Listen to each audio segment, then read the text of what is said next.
Hello, everyone. Thank you for tuning in. I am Jaylee. This is JayLeesCorner. Ciao. Hey, how y'all doing? I haven't last since I think maybe Thursday. It's been some time. How y'all doing? Happy Monday. Okay, I hope everybody had a great weekend. Had a great Monday or whatever. We are here to have a good time, to chit chat about a few things. Also, Lion Legion was around here. I had to put Lion as Lion because YouTube be funny acting or whatever. And if you put the word Lion, they will flag it as limited ads. So I had to, improvise. So I was like, the Lion, okay, because it's still the same thing. It's pronounced, similarly. Okay, like similarly, I think it is. But I said, child, that man did it was like Lion Legion did like a 2-hour and like 40-minute interview with a YouTuber. What's this person's name? Let me see. Because I don't recall fully in my brain because sometimes I don't even pay attention. He did a interview. Simply Wavy, okay, who was I think he's a new YouTuber or whatever. I don't know him. But we're gonna get into that a little bit. Like, it was 2 hours. It was 2 hours and 40 minutes. 2 hours and 40 minutes. Okay. And I had to watch the whole thing. I had to recap in my brain a little bit. So I took about 39 minutes of that, and we're going to watch and talk because, in my opinion, we have to be sure, to be fair, we all watched Rita Tisa's stuff. We've discussed her videos. I felt like it's only fair to do that with his thing, okay? So other than that, we're going to get into a few other things. But y'all know, first things first, if you have not done so already, take a second, okay? Subscribe to my channel. Become a JayBird, and like, comment, share, and subscribe and whatnot. Follow me on social media and stuff. Hey, how y'all doing? How is everyone? I ain't got my water. Hold on, y'all. I don't have my water.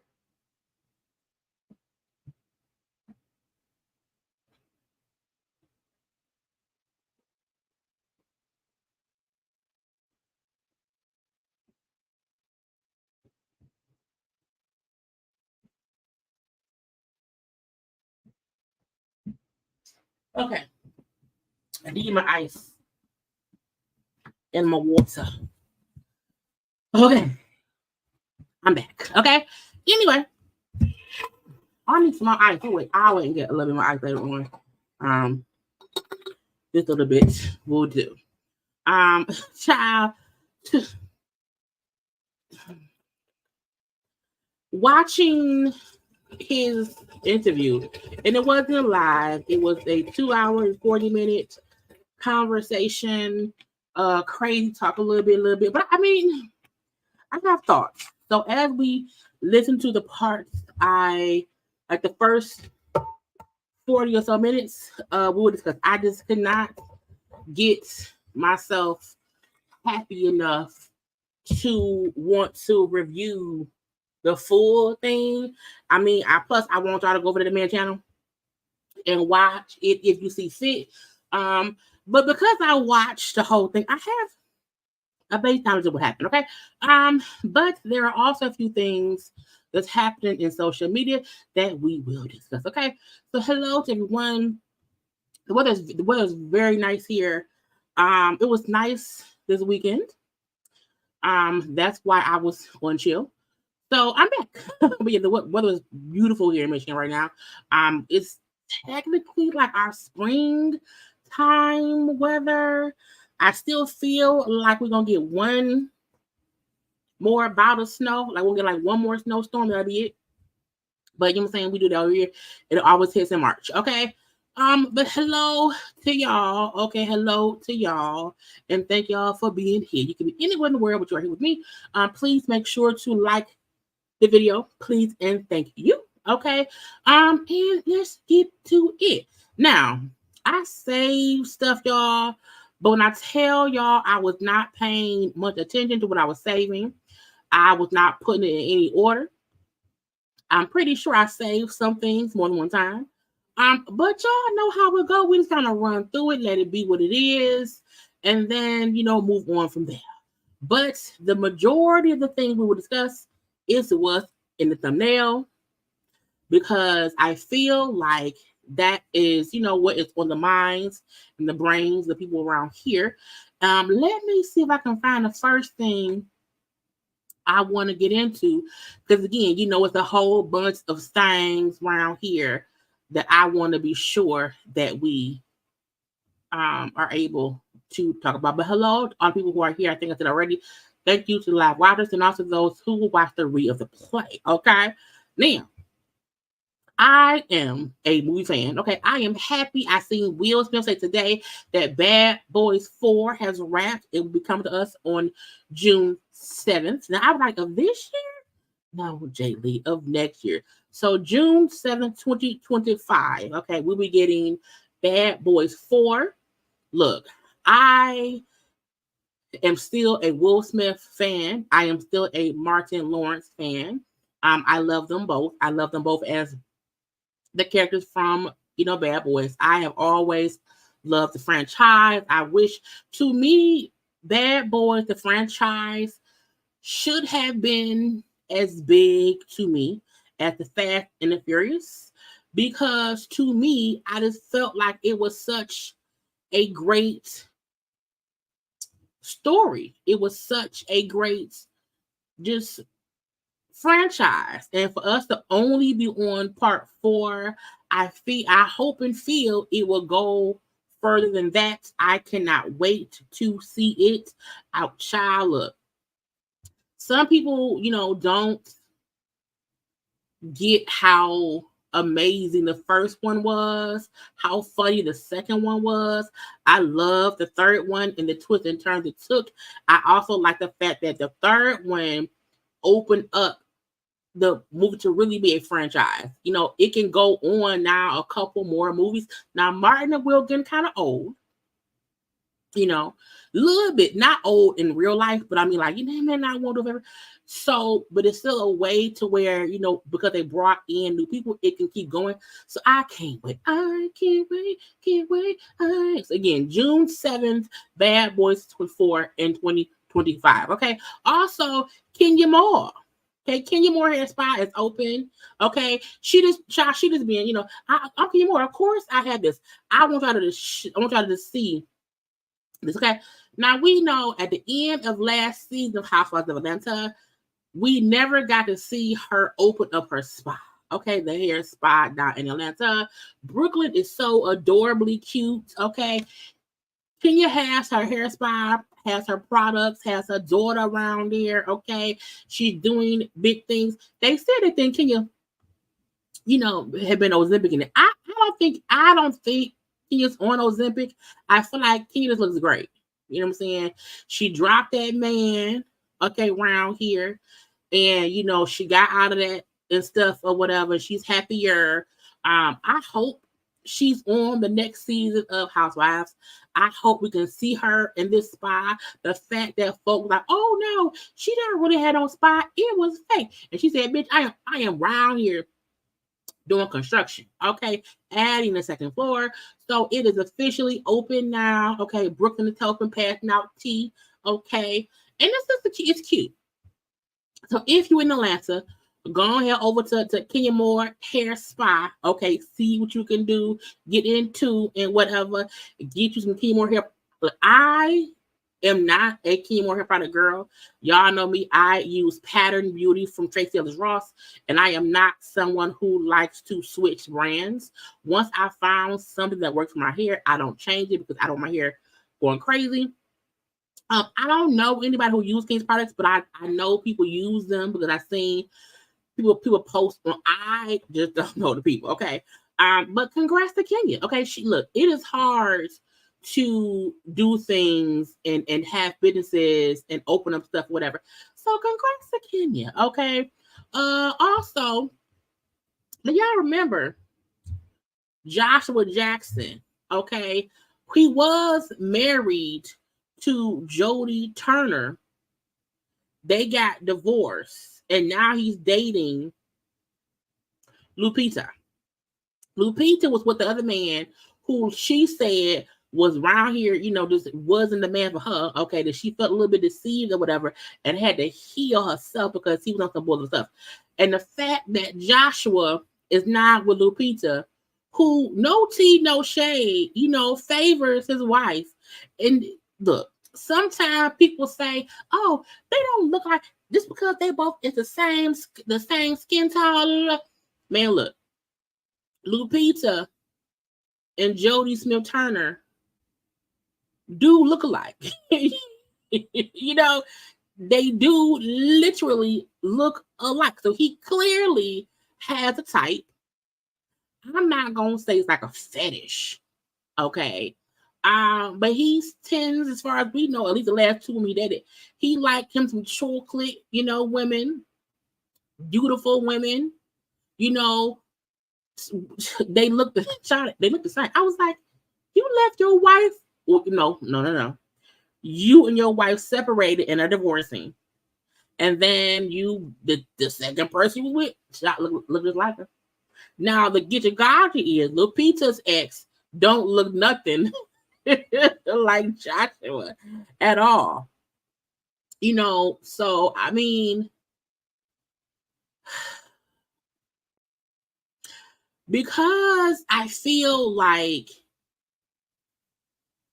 I don't think, if I recall, people were surprised when he got married, had a baby with Jodie. Because I think the people he was with before did not look like her. So the only reason I won't say it's a fetish is because he might just like, dip it himself in a chocolate pool. Now, if they don't work out and it's the third woman he get with, look just like Jodie and Lupita, now that's a fetish. Okay. That, because it could just happen to be, I'm like, girl, that's girl. And she said, my man. Not she didn't say that. But, they're no longer trying to hide that they're dating, or whatever. And I'm like, look, if they like it, I love it. Ain't nothing wrong. Look, I am not against people dating who they want to date. So you know what I'm saying? And if they like each other, and if they get along or whatever, and as long as he's not around there, ooh, my pretty dark-skinned girlfriend. As long as he's not being creepy, okay, as long as he's not being creepy with it, it's fine. Okay, y'all know once you go black, you can't go back. Okay, that's the rule. But congrats to the new couple around here, flaunting it for the people. Okay, y'all do not understand. For me and my generation, okay, we have not seen Andre 3000 and Big Boy together in a long time. Okay, y'all know Andre 3000 has been around here just in his own seclusional happiness, regular life. So he don't pop, he wasn't popping out much. But child, y'all don't Southern playlist Cadillac. Y'all don't even get it. Okay, y'all don't get it. Outkast, to me, is a legendary rap group. They are amazing together as a duo. Okay, they are amazing together. They are amazing separately. And the fact that it's just been so, and I'm like, oh my God. Now, Andre 3000 had a concert because he had his little flute album or whatever, and Big Boy came up to support his homie. Okay, and look, I'm hoping after the flute was played, they went in the studio, okay, and put down an album or rap, a song or something, okay? Look, Outkast, for sure, if they can do like a little small tour, this little small, like this do one city in each state. Do a 50-state tour. I would love, but Andre has said, verbatim how he doesn't feel like that no more. But I don't know if he meant that he doesn't feel making new music anymore, or if he can't even imagine himself, doing the old stuff. He might not remember the old raps. I don't know. I would love to see it though. I would love to see it. I promise you I would. I would sit through the flute intermissions and everything. And everything. Okay. I just look. I was like, oh my God, is that?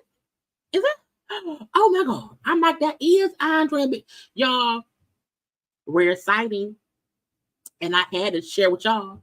So if you are someone like me who loves Outkast, okay, come on. Look, the love below on Speaker Box. Chef, because it got to a point where you saw a clear division, and not in any negative way, but you saw a clear division in how they both made music. And the Speaker Box and the love below Speaker Box, when it came out, was such an amazing collaboration, but for two artists in the group. You know what I'm saying? So I just want to see something. I don't know. It just gets something. Just something. Okay. Look, they go do it. I need Outkast. I need Big Boy and Andre 3 Stacks to go sit for an interview with Angie Martinez. Angie Martinez, to me, is one of the greatest interviewers because she is so delicate with things. She is a veteran in this thing. Okay. And I feel like it will be such an organic, amazing conversation. Okay. Do it together, do it separately. I don't care. I just want it to, I want it. Okay. But y'all, they was together. I told you I saved a whole bunch of random stuff. So it's gonna be a bit random, and then we'll get into Lion Legions live. Chili is a grandmama. Chili's son, who married his wife, Jeong I don't know. The wife's name is JEONG space. A-H space Wang. I can pronounce Wang, okay? So Jeong Ah Wang, okay? And they had a baby. So Chili is a 53-year-old grandmama. I'm like, first of all, that's a normal age for grandmama. You know what I'm saying? The thing that say Chili becomes a grandma at 53. I'm like, 53 is a regular good old age to be a grandmama. Okay. Now she don't look 53 because black 53 look like 30s and 40s or whatever. But congrats to Chili on being a grandmama. Okay, her son for being a daddy. Okay. But I'm like, child, leave the age out of it because Chili don't look 53. Okay. But congrats to them. Okay. Congrats to them. What I got stuff. Child. Now what is going, y'all?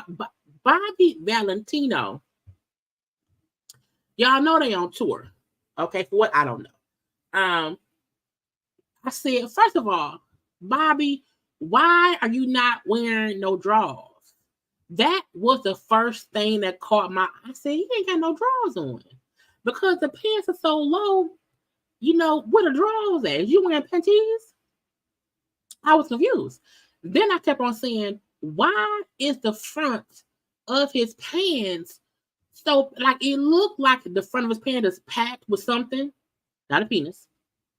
Like, it looked like he maybe stuffed 4 or 5 t-shirts in the front of his pants because I'm like, why look stuff right there? And not penis stuff. I'm like, sir, who goes bucket naked in blue jeans? That is so uncomfortable. That is sensitive skin. The skin beneath the belly button is very sensitive. Okay. If you touch it the right way, it comes and goes. So I was like, why does he not have on no drawers, no boxers, no underwear? I'm confused. The front of the pants looked just stuffed for no reason. Why are they falling down? Now look, his body looks fine. The belly button on it looks fine. But sir, put on some pants. I'm sorry, not panties. Put on some boxers.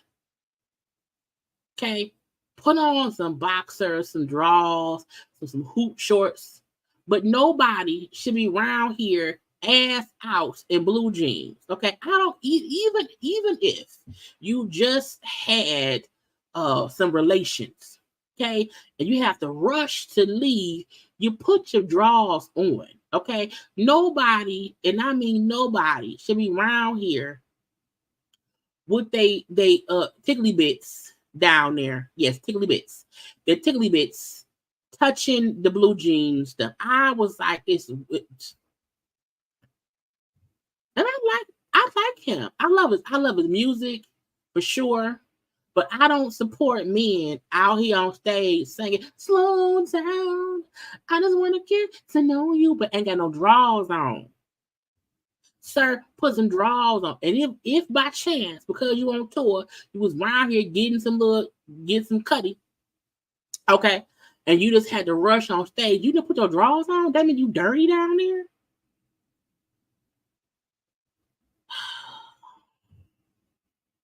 I was like, sir, put your clothes on. Put your clothes on.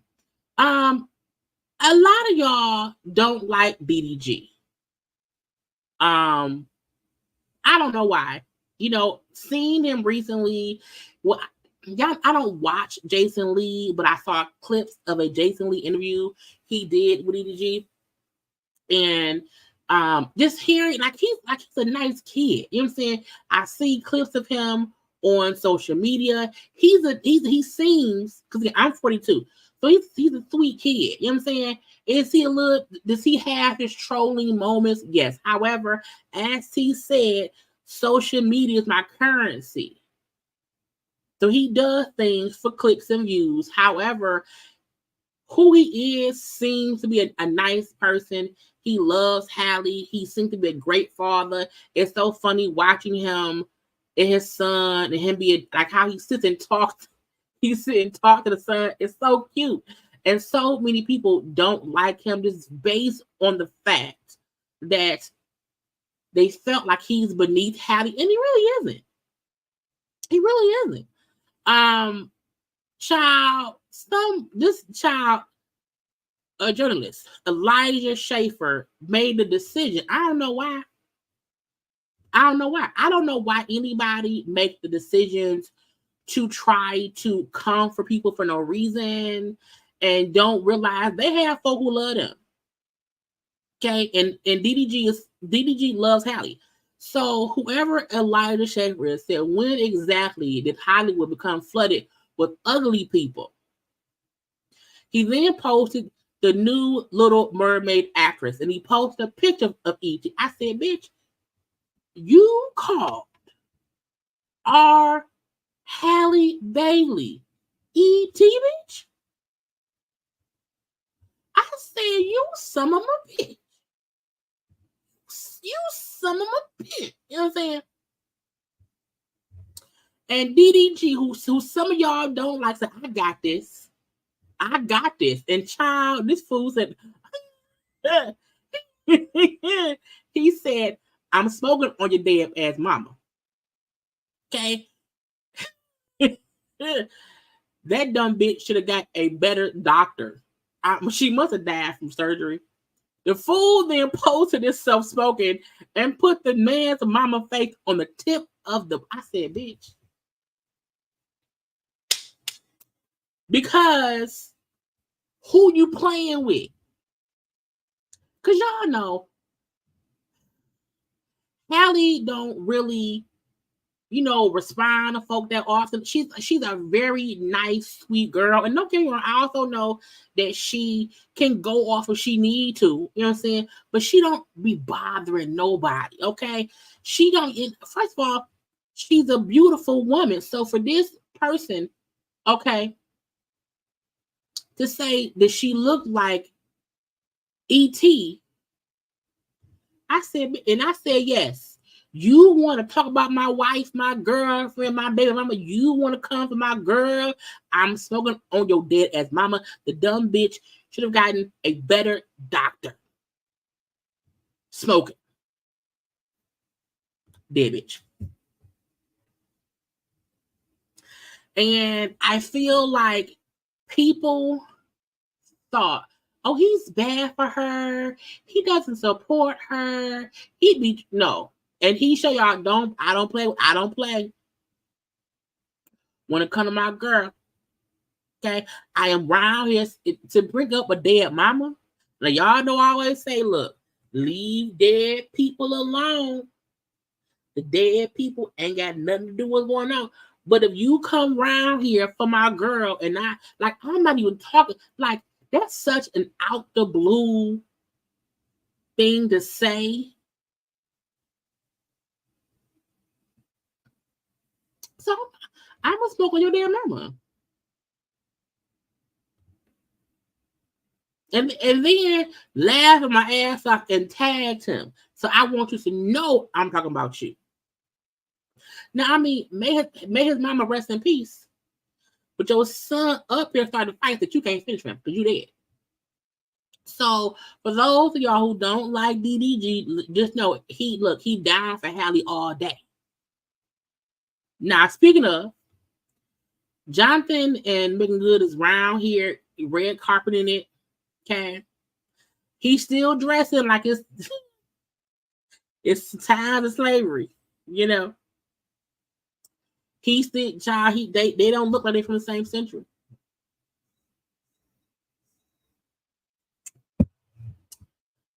She looks great.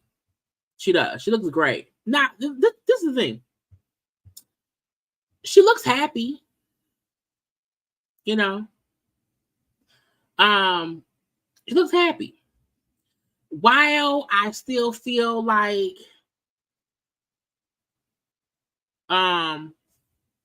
his ex-girlfriend and him had a toxic relationship.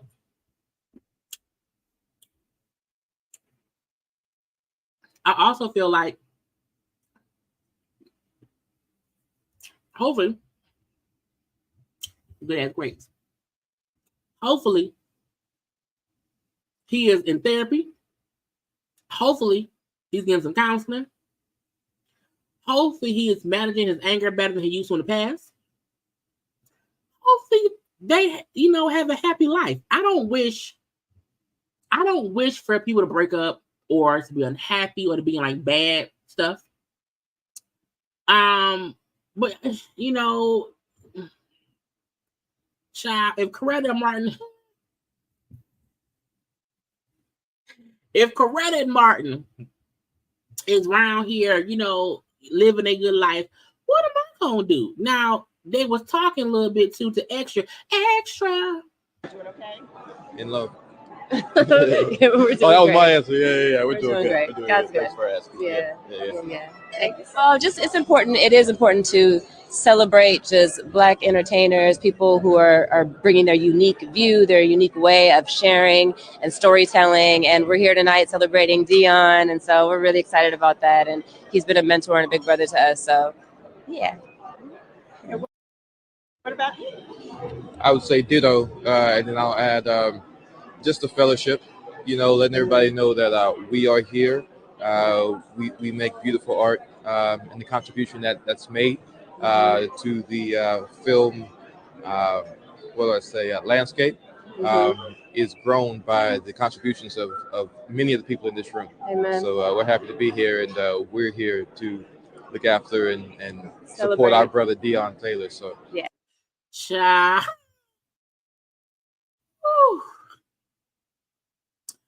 I feel like there is a nervousness in him to where he want to watch what he say.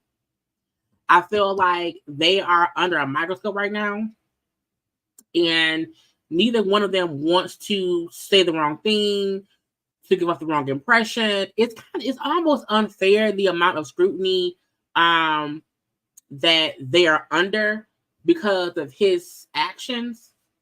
But when you are a physical person who allegedly does physical things, there are consequences, and so that part I fully understand. But I am not a person who was gonna sit around here and beat him down. I'm like, look, it went to court. What happened. Do better, grow better, be better. But there's a nervousness in him, because I think he's still trying to be sure that what he says doesn't get misconstrued. It doesn't get him canceled again. I'm not going to look. I will not throw him away based on what happened. No, but this is the thing. If there is any behavior that happens going forward, that's a different conversation. You know what I'm saying? If he was to do anything going forward that came out and had to be addressed, that would not be cool. But I'm hoping we're gonna hope he's not dumb. We're gonna hope he's not stupid. But I'm just saying, if he was to do something and that comes out, this new stuff, then you on some bullshit shit. Okay. Because at that point, we can't even act like you're not the issue. We can't even act like you did not do something that we have to address. Again, the stuff that happened with him, old girl, I'm not saying it didn't happen. All I'm saying is I feel like that was a top. I'm trying to look at something else. Try to do two things at once. Because I'm a multitasker. So, but I feel like he's nervous. I do feel like, look, they seem happy. Okay. And hopefully, I hope that things do not get worse for him or her. I hope we don't find out in 2 months or whatever. He been what? He been doing what? Then we on his head. Then at that point, we ride at dawn. Okay. But a part of me feel like, child, Michael B. Jordan. I feel like a lot of people dropped him because they didn't know what they didn't know what was gonna happen. You know what I'm saying? I don't think he was like best buds with Michael B. Jordan. They did a movie together. Hopefully, in a year from now, it'll be a different place. Hopefully, in a year from now, if he has not done nothing new, he can grow and be an actor and not be nervous. Hopefully, I don't know. Okay, but child, keep your hands to yourself. Okay, keep your hands to yourself. I feel like I touched on this a little bit before. The interview that Kelsey Nicole is Megan Thee Stallion's ex-best friend. She's also the person who was in the car with them that night, along with the driver or whatever. She is also the person who did a deposition, did all this stuff, and then got on the stand and not say nothing. Well, she did a podcast interview. And so I think I saved Shy, what is going on here? What is going on? Where is it? Because she was talking, and I mean, even though what she was saying, I still feel like shut the fuck up. They could never see. Yeah. So you haven't spoken to the world in years. Mm-mm. I sure haven't. I haven't, and it took a lot for me to come and do this. You know what I'm saying? Part of that is I wanted to be sure when I did speak that I wasn't speaking from a place of anger. You know, the reason I will never take anything that Kelsey says seriously is because I feel like I understand that, oh my God, I cannot believe you was messing around with Tori. I can't believe that. However, that upsetness goes out the window when somebody shoots at my friend, because I can be upset at my friend, but there is no amount of nothingness that can make me not want to protect them. And when they're hurt, to not say, hey, I didn't do it. It wasn't me. It was him. And the fact that she spoke so candidly in her deposition, but when it came time for trial, when it came time, just not even like she did not have to defend Meg, just say what happened.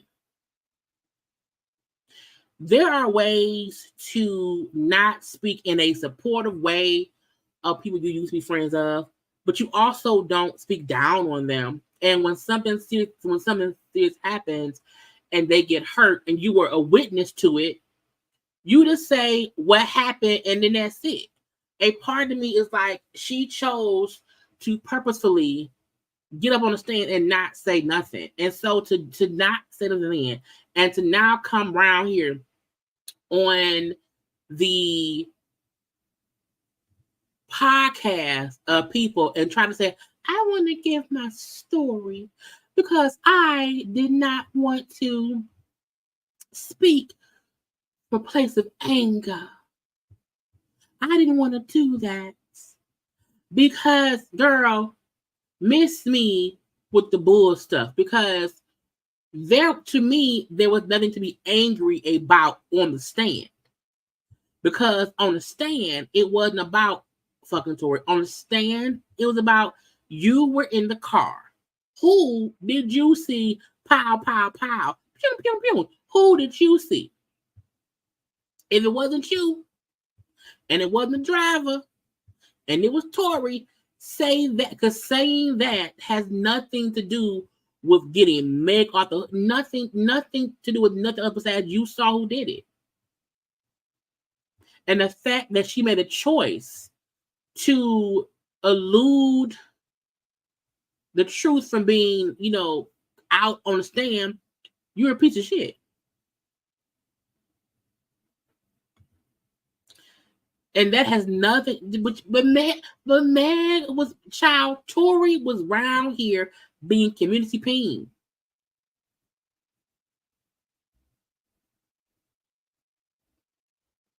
So how you mad? How you upset?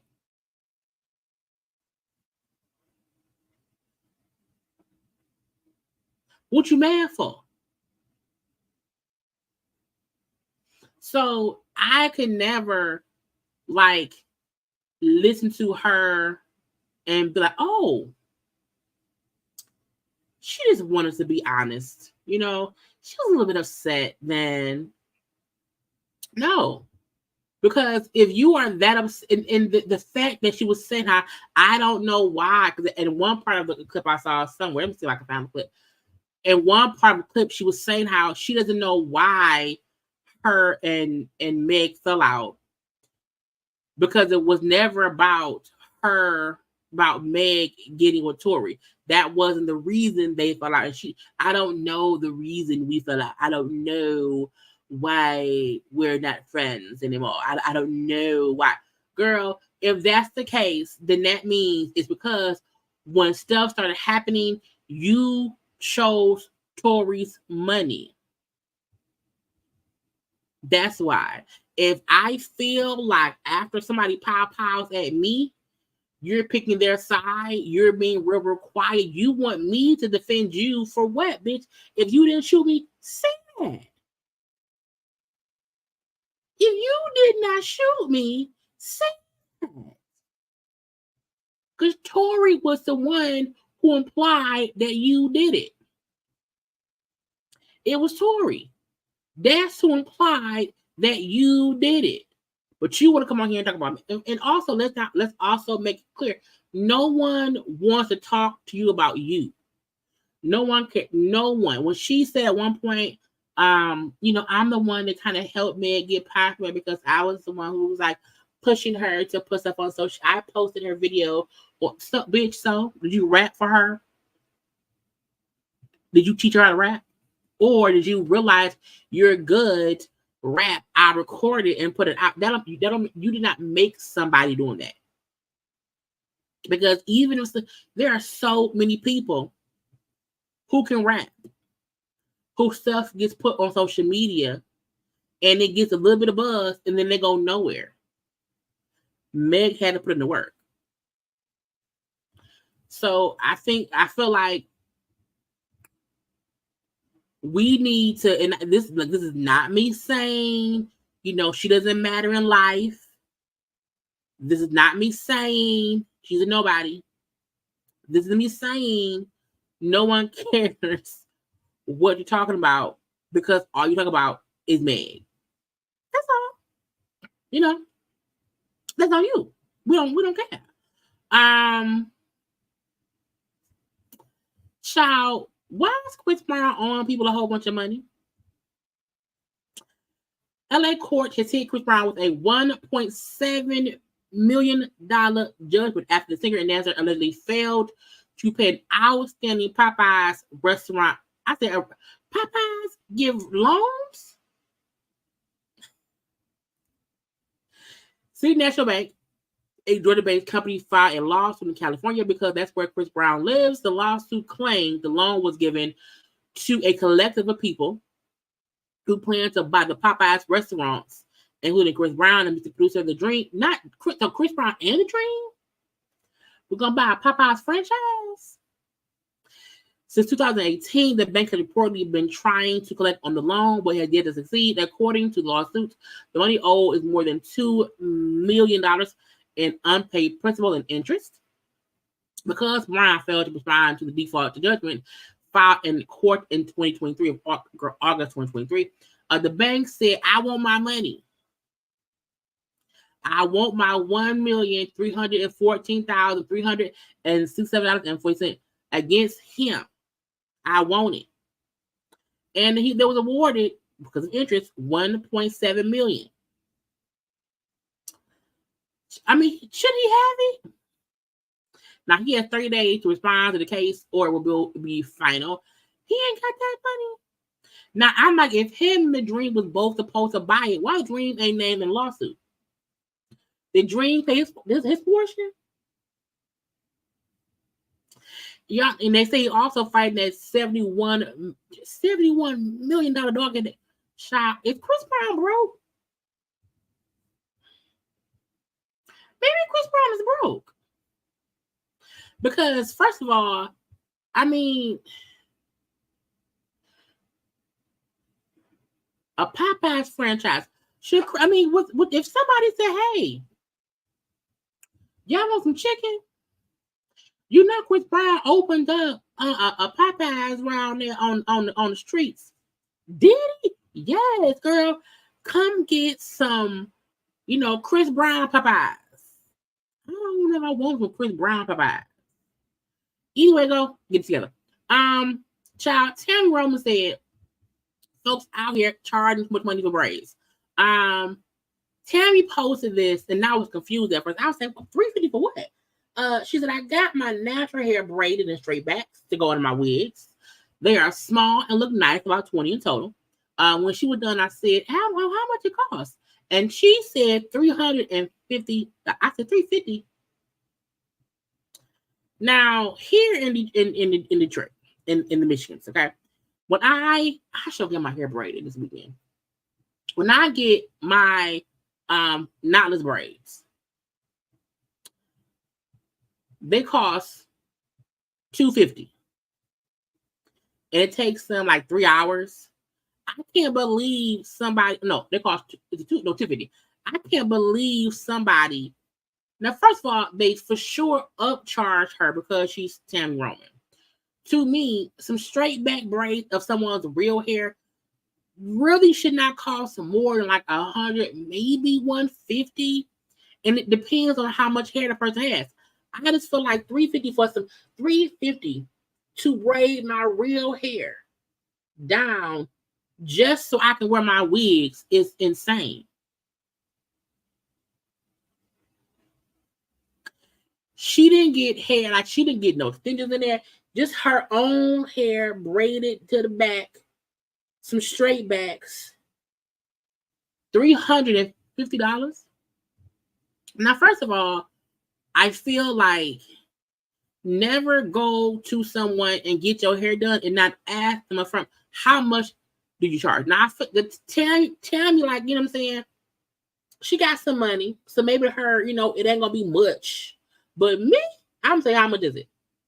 Because one, most time they going to cash up front. I want to have a cash on hand. I also I don't like have to have extra cash on hand. Child, I was like, Tammy, first of all, expose who that was.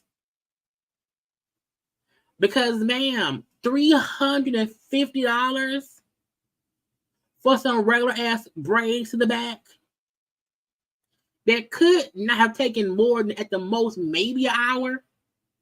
And that's if you braid slow.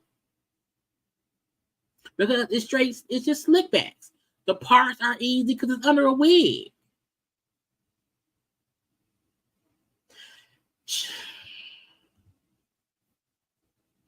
People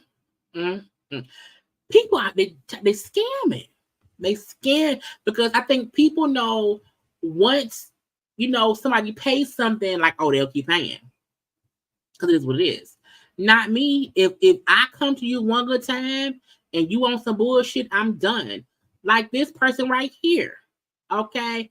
Dude around here getting his hair twisted and left without paying. Now, I'm gonna blame the girl. Now, I'm not saying he's not wrong, but I was like, ma'am, you need to pay better attention to your surroundings. Clearly, this man was not gonna pay. Okay. First of all, he looking for the exit. Where's my money? What you doing? And ran out. Now, the longer version I saw of this earlier, which I saw somewhere else, she was standing around for a little bit of a minute. At first she was standing by the door, and he was standing there on his phone. Okay. But the fact that he waited, now, first of all, why your coat on and you ain't paid me?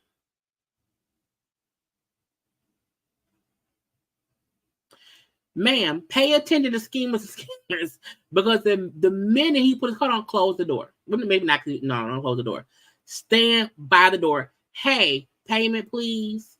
Because you knock me down, that is assault and thievery. I don't believe in people not paying. When I go get my hair done, with my stylist Monique, when the cape comes off and I'm looking in the mirror or whatever, she say, okay, cost this amount. Boom, card, pay, swipey, and I'm done. When I get my hair braided, cash in my boob, it's $250 sitting right here. And after my braids are dipped, and they say you're done, here you go. Okay? Because you pay for services. And I feel like anytime you are a hairstylist, a nail tech, a lab tech, whatever, when you're done, cash on hand. Unless it is a recurring client who you ain't, you know what I'm saying? Recurring clients, you like, oh, they fine. You know what I'm saying?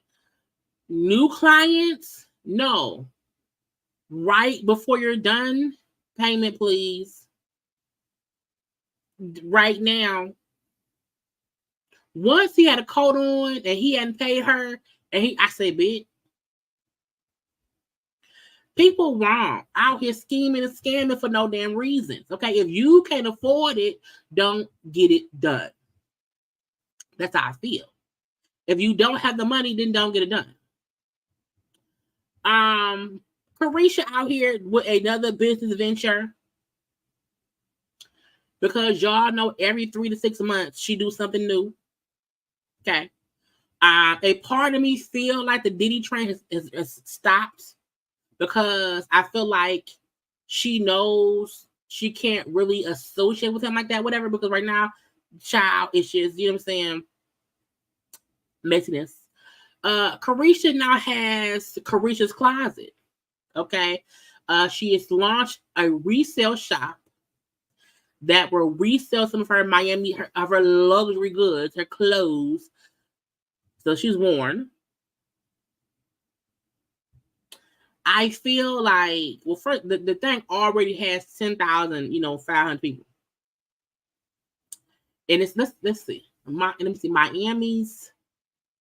Oh no, Carisha's Closet. Let me go to IG. Search Carisha's. Well, I can't find a closet. Wait, y'all, hold on, I think to get my trash. I said, hold on, y'all. Y'all like the video real fast. Like the video.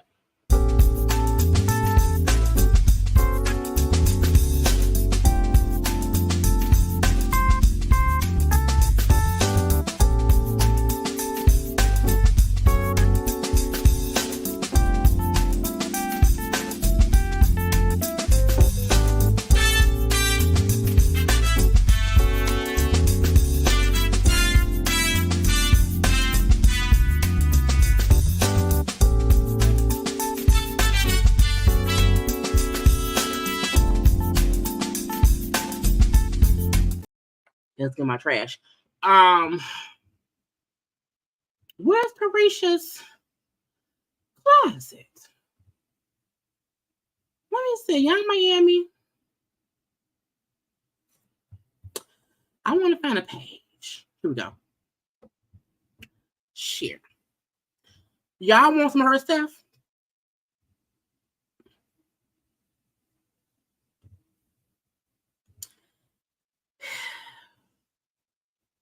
Let's see. Wampus Look. Get it now exclusively at Carisha.com. Pieces sold separately. Dark, ripped, biker wash denim top. Size 42, $1,000. D squared. Papered cargo pocket jeans. Size 42, $1,000.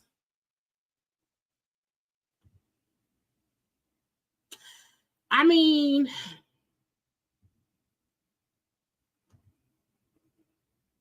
it's you, so is $1,000 a good price?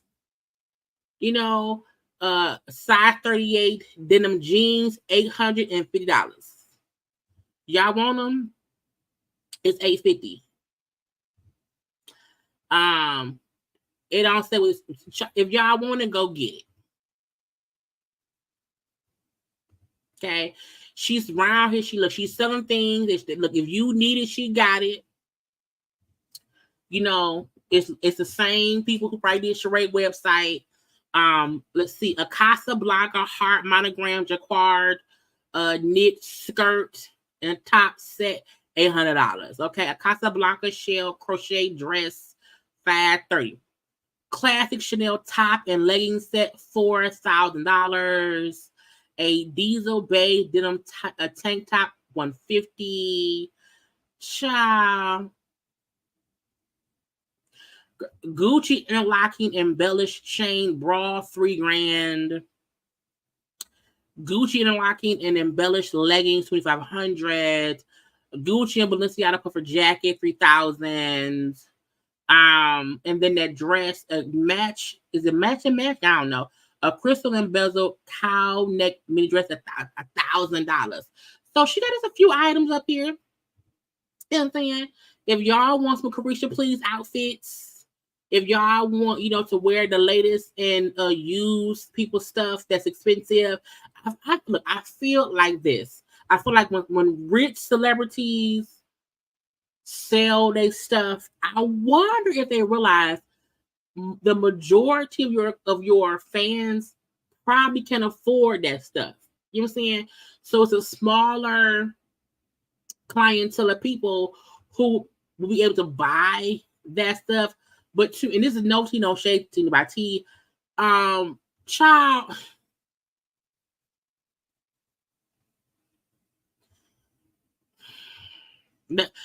To me, the people who can afford that will just buy it new. You know what I'm saying? Or you're gonna have people who is gonna save all their money and then buy one thing and then look fly that one time. But that's your girl. That's your girl. Yeah, no, I don't really watch Mary Medicine. I watch the clips on social. Come on now, Carisha, please. Carisha, please. I watched the clips of the show, and I have an opinion from clips. I feel like Quad is on the outside looking in. Quad is around here, you know, trying her best to stay on the boat with the people or whatever you check. You know, I saw her talk with Phaedra, because Phaedra, like, I don't want to, you know, attach myself to the sinking Titanic, meaning I don't want to attach myself to Quad, because Quad is the odd girl out. And when Quad said, "Oh, I'm the one who helped get her a 3-year deal," what's the thing? Now, to me, that means Phaedra must have signed on a 3-year deal or 3-year contract to be on Married to Medicine. And I said, okay. Now, also, you know, they talk about her, that clip of Jackie, how they feel like it may have came from Quad. I feel that clip where Jackie came from Buffy, my opinion. Okay. She's like, why would I do that? Why would I do that? That's dumb. Lastly, you know, that women, they have always said that Quads is not somebody. Girl, I'm gonna fix my boobs. Quad is not a person who is like friendly with them when the cameras are rolling. She does not reach out to them. Whatever. They're not as close to Quad. So when trying to run that point of how Quad did not reach out to Jackie with the whole, you know, clip thing, you know, she didn't reach out. And when Simone was talking about how Quad doesn't reach out to folk, even if we reach out to her, Simone then proceeded to bring up when Quad's niece, you know, drowned in the pool, how she did reach out to Quad. Now, Quad was like, Simone. And in my opinion, I do think she was trying to say, don't bring that up. I saw people saying, oh my God, Simone is horrible. Why would she do that? And now I feel, look, I feel like Simone was not bringing up the deaths in a way to use it to get back at Quad. I think her point was Quad had something happening in her real life that was horrible. And even though she don't reach out to us, I still make sure I reach out to her because something bad happened. Now, you don't bring up dead people. You can. I feel like, to me, Simone was not doing it in a rude way, in a demoralizing way. I don't feel like she was trying to like use the nieces. You know what I'm saying? None of that. I think her only point was when Quad had something horrible happen to her, we reached out. I also feel like it's not a secret that it happened. You know what I'm saying? Like if Quad's uncle died and we had no idea and Simone brought it up, then yes, Simone, that's wrong. But to me, Simone, in my opinion only, Simone brought up a public tragedy that everyone knew Quad went through.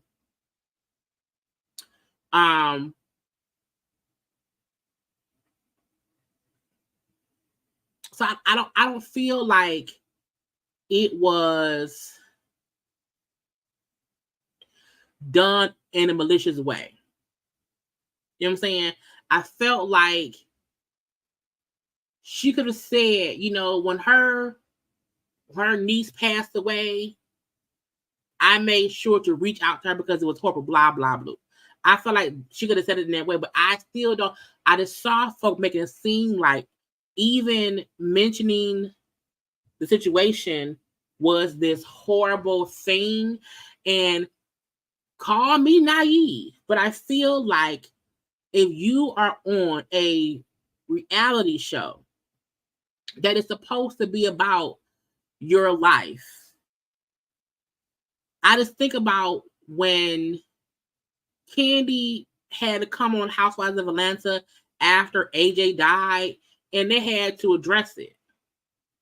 I feel like people on these shows address death in their own ways. I just did not feel like it was inappropriate. I feel like she brought up a current situation that she felt like I was never at that point in time. Now, Quad has a right to feel how she gonna feel. I saw Quad crying because, you know, that is for sure a traumatic situation. And it's horrific. I feel like because Quad was also bad at production for, I guess, airing it. I think she felt like they could have not aired that part because of how much Quad broke down.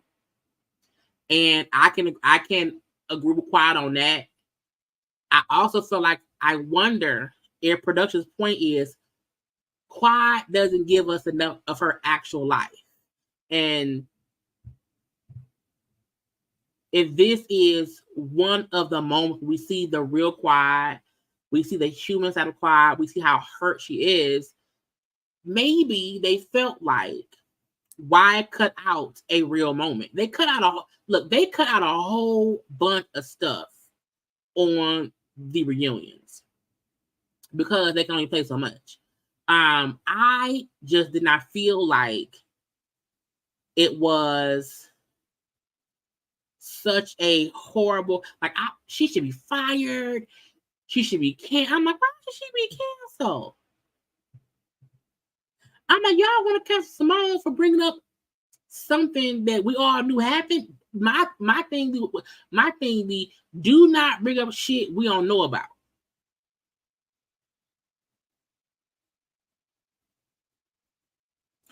Do not bring up shit. If you was there for me for something that was never public knowledge, because if you recall, Quad at first made us think she adopted that little girl. Turns out that wasn't what it was.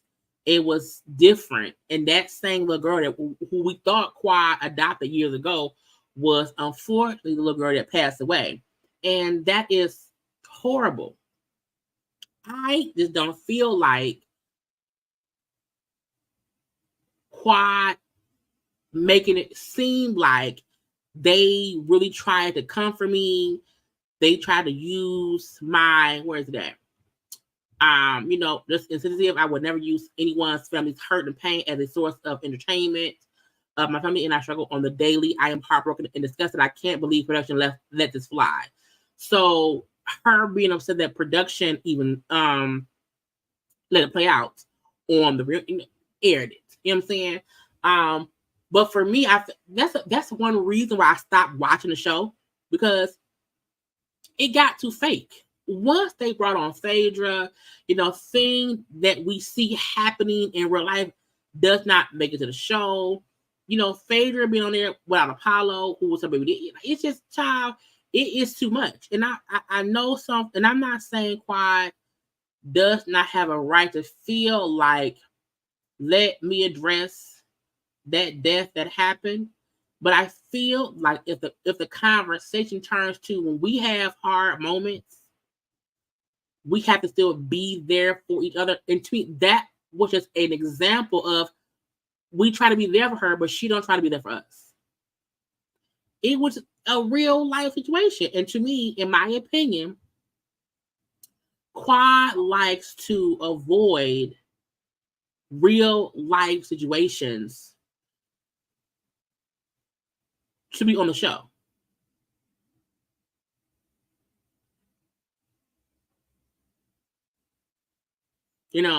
So it's a weird thing, because I'm like, it's a reality show, and what happened was all in the news, because it was on the news, so it wasn't a secret. Child, it's catch-22. Okay, catch-22. But some folks are saying this would probably bring Quad back next season because of the fallout from this. But I'm like, if Quad come on for one more season, I just need her to have some kind of actual storyline, in my opinion. Child, Usher around here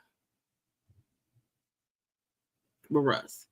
Now, I am aware that Russell and Usher are acquaintances, friends over the years or whatever. I get that.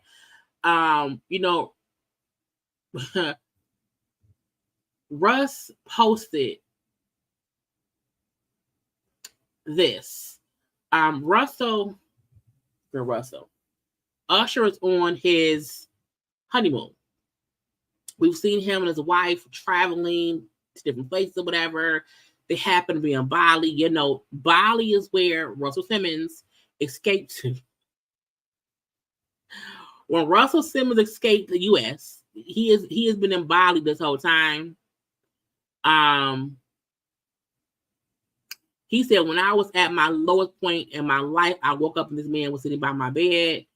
I had known Usher since he was a kid, but we really bonded because of our mutual love for self-discovery and our belief in yogic science as a direct route to realizing God's consciousness in ourselves, blah, blah, blah. Okay? He also, none of us knew Usher was around there with Russell. You know what I'm saying? And whatnot. But, he just post, and people, what, Usher? Russell escaped. Now, why would you do that? If you are friends with somebody, support them how you will. I wonder, did Usher know that Russell was gonna post? I'm guessing he didn't surprise Usher, but people is upset. Usher, who just had, he had the Vegas residency. He's going on tour. He did the halftime show. So some people feel like, why would you do that? Now, Usher, why would you do that? Be out there hanging out with Russell.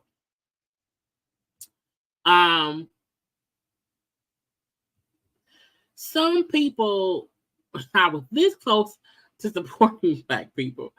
You know, some people feel like when your friends do horrible things, abandon them. Some people don't. I also think some people think maybe not publicize hanging out with Russ over there, Bali. I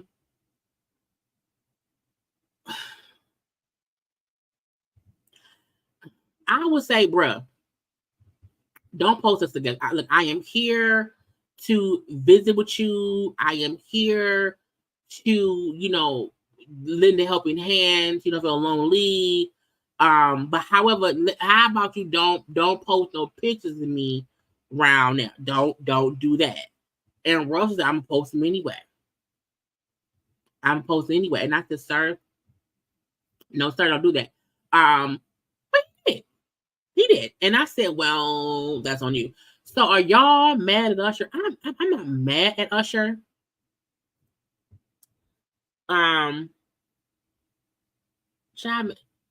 Child, he might have to.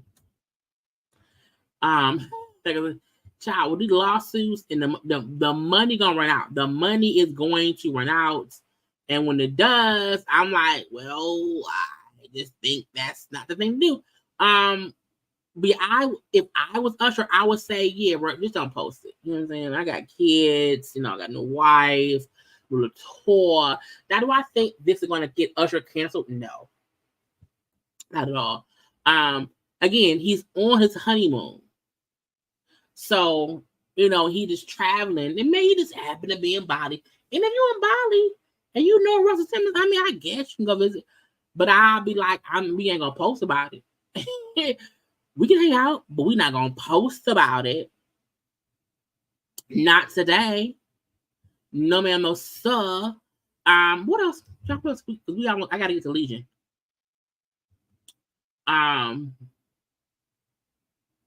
Let's do Natalie Nunn. Natalie Nunn, who I feel like, child, she weird. Very, very weird. So, you know, old stuff of her kissing some man named Curtis. I don't know who Curtis Golden is at all. I mean, he looked like a fuckboy, but I don't know. But Natalie also looked like a fuck girl. So the stuff leads of her, she's married. You know, Natalie is married to that man. She said 2022, right? Natalie Nunn, was working tremendously. Okay. Jacob and I, we both were in a great agreement that we were going to take a little break. Now, you and your husband decided in 2022 to have an amazing agreement to take a break. I'm like, but y'all married. Now, clearly that means they have an open marriage. I feel like she don't care what he do. He don't care what she do. You know what I'm saying? And they just married on paper. Because that's the dude from the Bad Boy. I watched season 1. That's why he looked familiar. I still feel like her saying, oh yeah, we hooked up back in 2022. Me and my husband made an agreement to be, you know, separate. I mean, I bang who I bang, he bang who he bang. And I'm like, well, if that was the agreement, then why were you like secretly, you know, messing around with her boy? It's weird. So she came out, you know, fussing and cussing. Okay. Cussing and fussing. Child. Say less. Don't be being weird. It shouldn't be no NDAs and extortion. Nigga, I don't give a fuck, bro. What are we talking about? What? You're over there broke still, and I'm sitting on millions. The only person that matters is Jacob and Journey. They already know. And they don't give a fuck about you. Not your child. Your child know? Why does the child know? Should children know? I feel like, the kids should be left out of it. When you say I should not have to have an NDA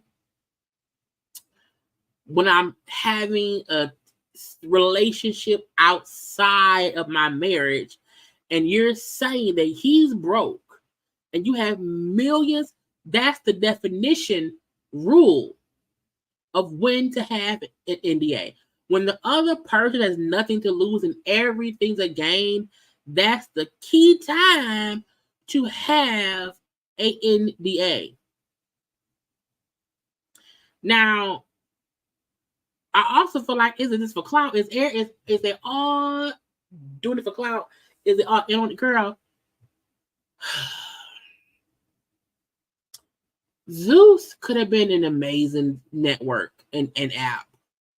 Zeus said, you know what? Let's just go to the trash can. Let's, after the grouches thing going out, let's make sure that nobody ever wants to get quality entertainment from any Zeus show. We're going to have the bad boys and the bad girls and the baddies, and that's it.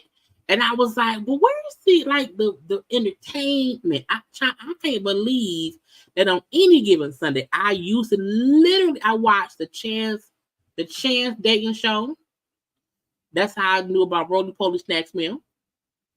I watched season 1 of the Bad Boys thing because they had Andrew Caldwell on there. And I said, Andrew Caldwell, you know what I'm saying? So I feel like it's just stupid. Stop cheating with people who have nothing to lose. If you have everything to lose, because all they will do is gain from you. Stop being stupid. Okay? What else is on my thumbnail before we get to the Lion Legion? We did Natalie, we did Chris, Usher, Ruff, we did da-da-da-da.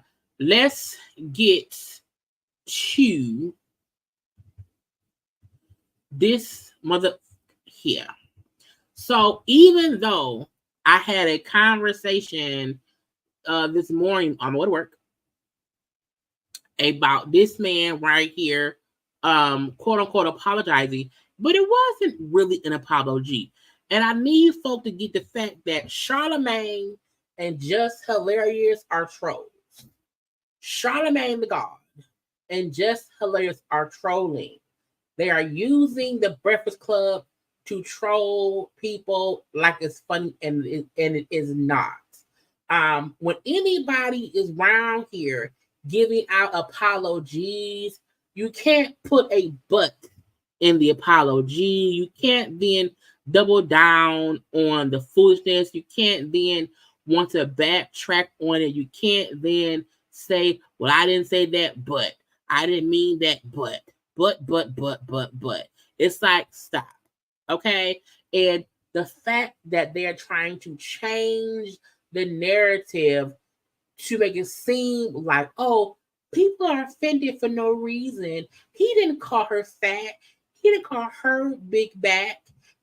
Child, the point of the aggravation and the backlash, because as he keeps saying, big back behavior, big back delusion, and big back, all the big back stuff, to put out the thoughts that when you hear about somebody being foolish for someone, oh, that sounds like something that big back people do. That is generalizing and saying only big back people do that, and that's why when it happens, it's big back behavior. Charlamagne said, if I offended you, I'm sorry. And the whole time he up there yapping, you got Jess's old ragtag ass up there trying to co-sign for him and also double down on, well, yeah, he didn't say she was fat. You know what I'm saying? And I was like, y'all playing. Okay? y'all playing with it. And because somebody commented earlier in my thing and said, you picked the worst photos of them. I said, no. I said, once they made the decision to double down, triple dog dare down on the sentiments and refusing to acknowledge that saying something is big bad behavior, until they can just say, you know what, we should not have, or I should not have equated behavior to fat people.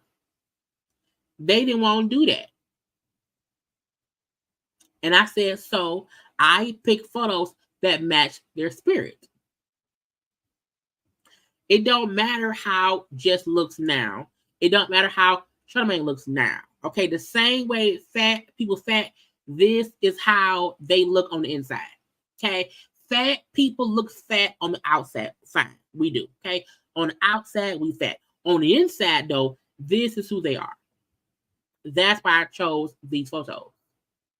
Jess can have all the good weave she wants, the great makeup she wants, and all that stuff. Charlamagne has had great work done on his face. He got his skin cleared up. Okay. However, this is their spirit.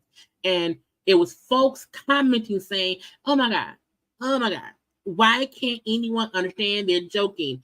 When you have to joke about, look, you're not funny if your joke is to make fun of somebody's weight. You're not funny to make fun of somebody's race. That's not being funny. And so people making this, well, he was joking. He wasn't. Because it wasn't funny. What part of, it sound like big back behavior? And then the get you gotcha was, he keeps saying, well, I did not know what she looked like. However, in the clip of them talking, when he said big back behavior, and then Jess old taghead ass said, well, yeah, she do look like Sheila. He then said, but Sheila was beautiful. Well, why did that matter? If you were not talking about how they looked, why would your response be, but Sheila was beautiful? You were saying that because you felt like that meant Risa Tisa wasn't. So I had to be sure to use photographs of them that show how they look on the inside. You know what I'm saying? When Beauty and the Beast, when the beast turned into a beast, he was a great, handsome prince, but a beast on the inside, and the evil witch made his evil beastness come out. This is who Jess and Charlamagne is on the inside. There are ways, y'all know, every day I come on here and I have to have conversation about people and their foolishness, and I make it funny. And I never, ever have to talk about how they look. I talk about their actions. I said before, if anybody said Risa was stupid, silly, delusional, she was. That describes her actions. Once you say because she's fat, that's when it gets offensive. Because it was not because she was fat. Even when Jess said, she already said that she was insecure because she's fat. And I'm like, no. She said, I already have insecurities in general. Now, the fact that Jess has some too. Charlamagne has some. It's like to make it seem as if only fat people are insecure because they're fat. There are skinny people. There are people who are slim and think they fat and have low. It's like it's not just fat people. And for the life of me, people want to then say, well, you only care because you're fat. Well, no, I don't care anyway. Because I have conversations. But we can't keep ignoring what they're doing. Jess is causing debate where there does not need to be one. She wants folks to feel like, well, no, it's okay to punch down. It's okay to say, well, no, they're fat. So, you know, and even folks who then say, well, if you're offended and lose weight, well, bitch, what you think we were trying to do?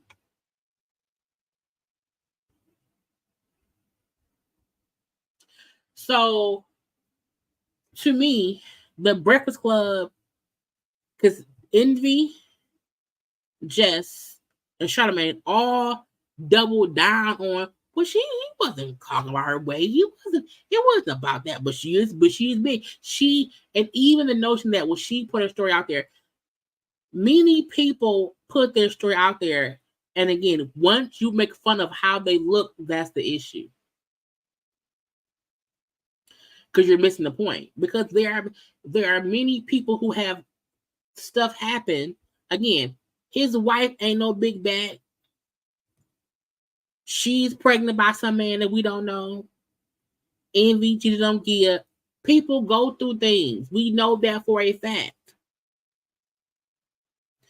But when y'all want to ignore the fact that these two motherfuckers right here is just delusionally trying to fat shame somebody because they told a story about how their husband, you know, tricked them.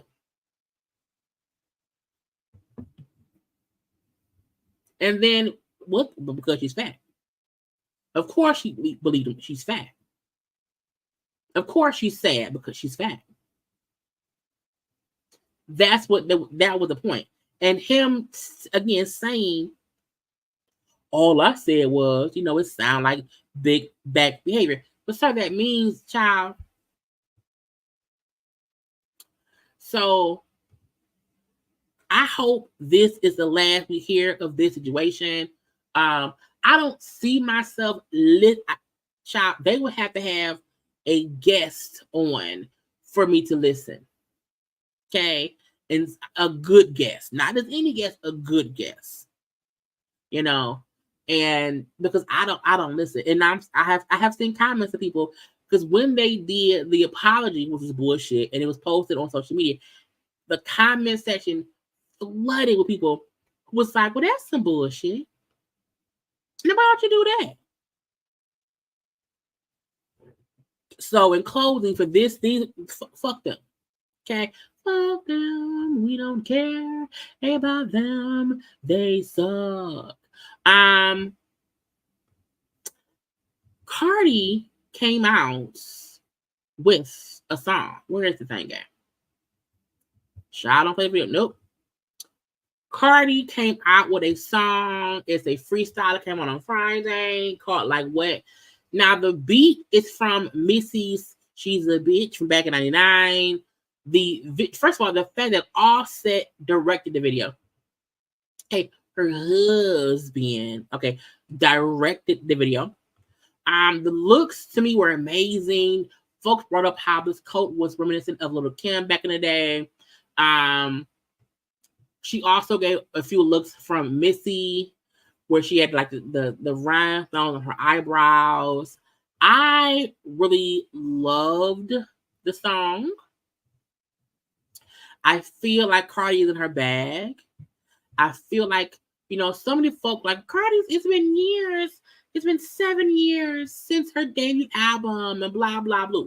And I also feel like, should Cardi have already put out a second album? Yes. I also feel like while Cardi was out around 2015, 2016, Cardi's album came out right before the pandemic. Cardi got pregnant with Culture. She also got pregnant with Wave. I feel like people act like for the past 7 years she ain't been doing nothing. I mean, I like the fact that the album came out and she fully worked the album. Like, fully.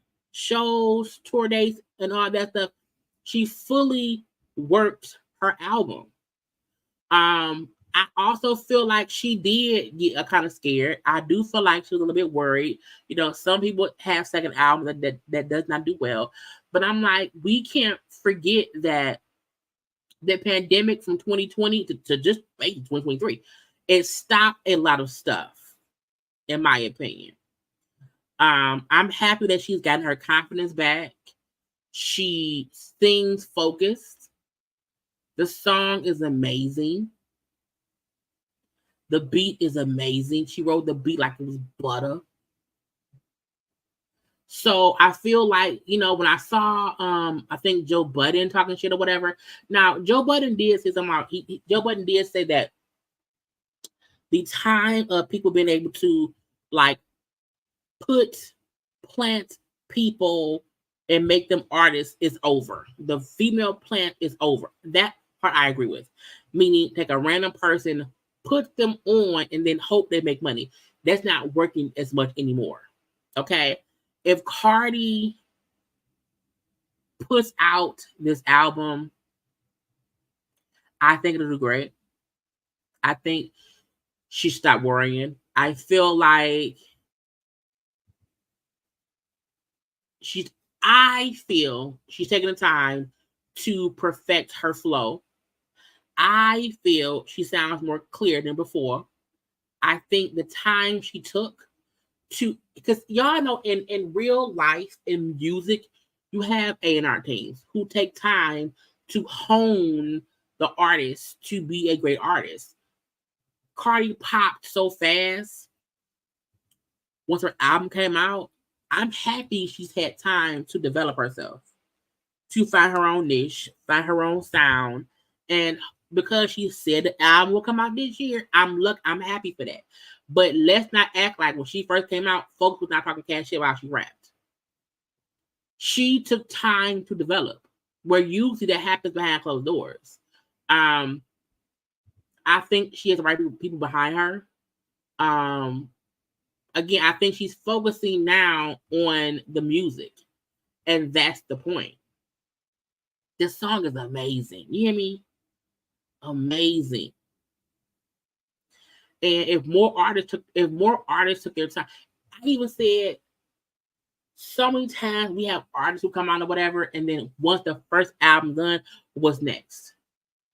Like, why not allow them to ride the album until they feel inspired to do something else? Like, clearly she made tons of money off that one album. It was smart to me. It was smart to me.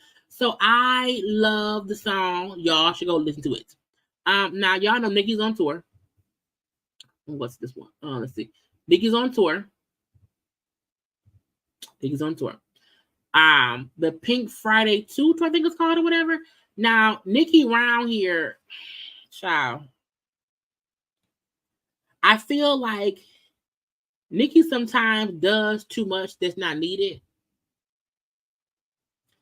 The videos I've seen of her performing, the fans are enjoying it. But I'm like, get up.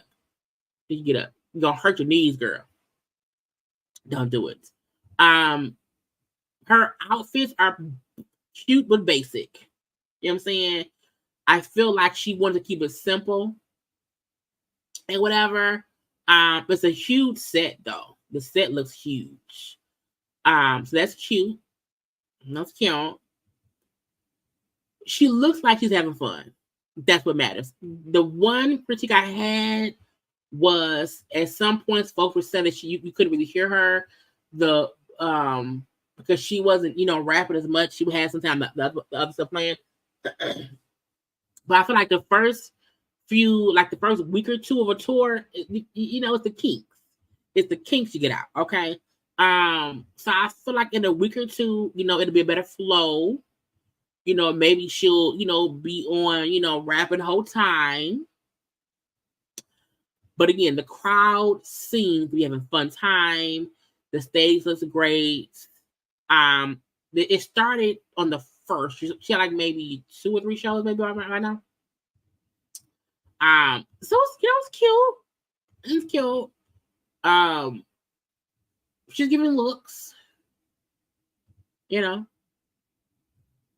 But I love this outfit. I think this is my favorite outfit I saw her in. Looks great. She looks great as well. She's moving out there on the thing. She's not being stiff. She's working the crowd. You know what I'm saying? But again, I feel like the show will get better as she does more dates. as she gets more comfortable emceeing and with things, whatever. But again, a good time we had.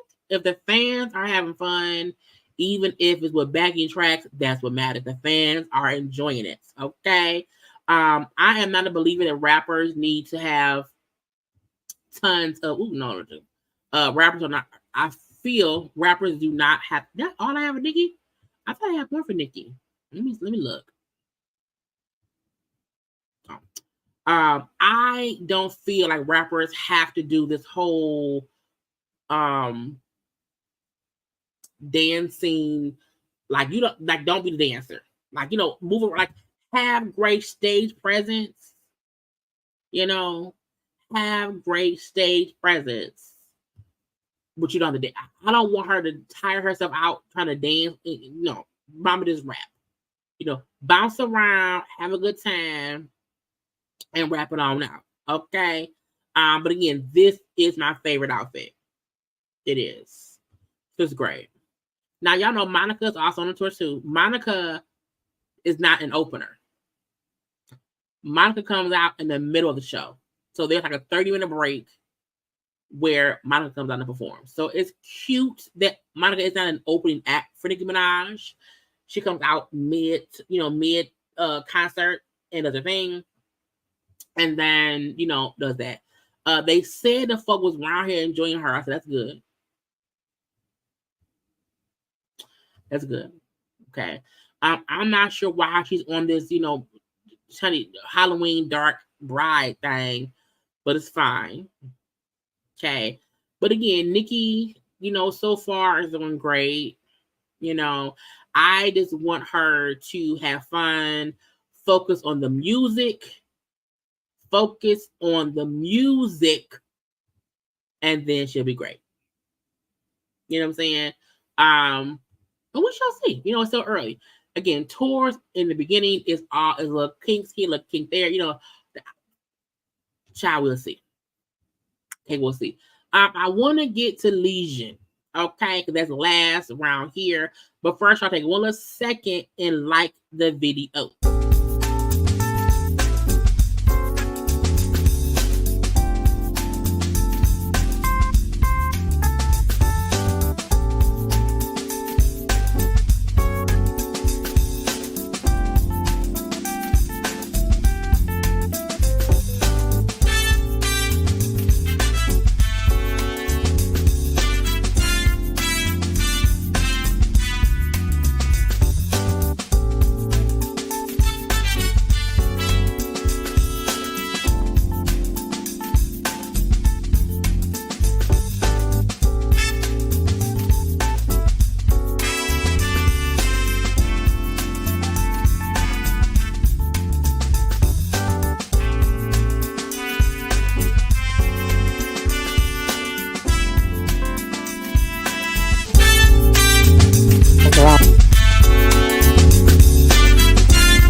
And we are back. So I told y'all that Lion Legion was around here.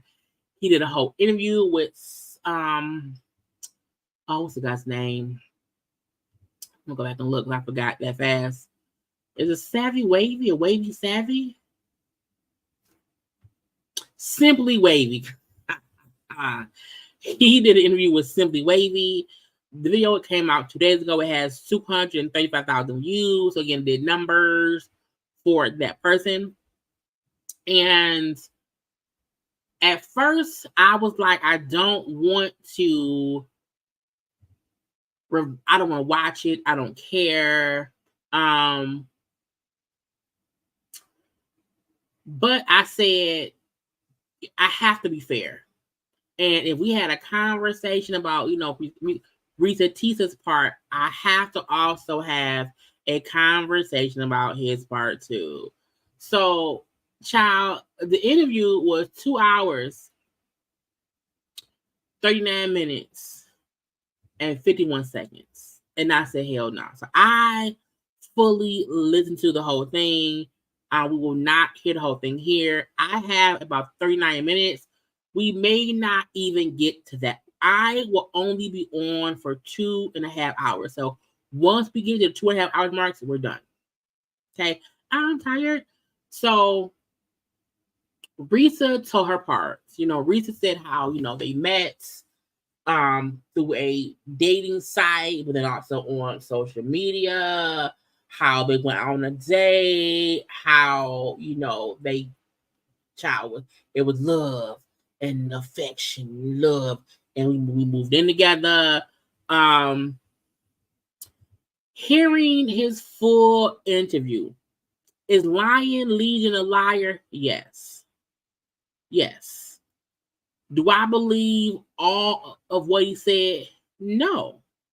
Do I believe 17% of what he said? Yes.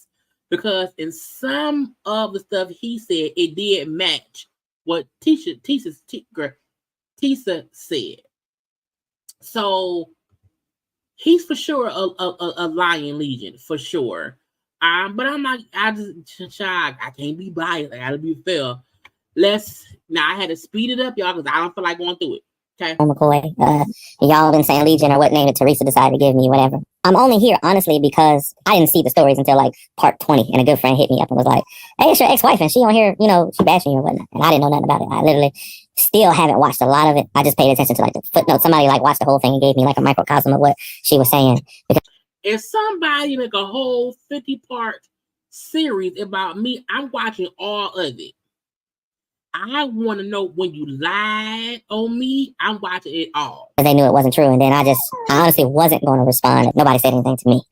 Only when I got family members getting harassed. My godmom at work and people coming up to her, and then my niece couldn't go to school because of it. Got another. Your niece could not go to school. Why not? Now again, this is where I feel like you lying, because when it first came out, nobody knew who you were. So how was your family being harassed at work, at school, when initially nobody knew who you were?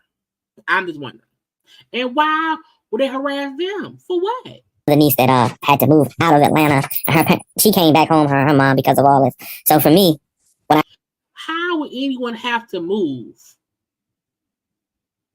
It hasn't even been a month yet. So why would anybody have to move? And who can move that quick? Again, he's a Lion Legion. I heard about it. I was going to ignore it. Still ignore it because it didn't bother me. But then I heard the unfortunate story about the gentleman with the same name, his house being vandalized, and then people harassing him, and then another gentleman with this. Are you making? I do recall somebody saying, or coming on with the same Jerome, whatever name, saying it ain't me. I'm like, well, why would anybody? What?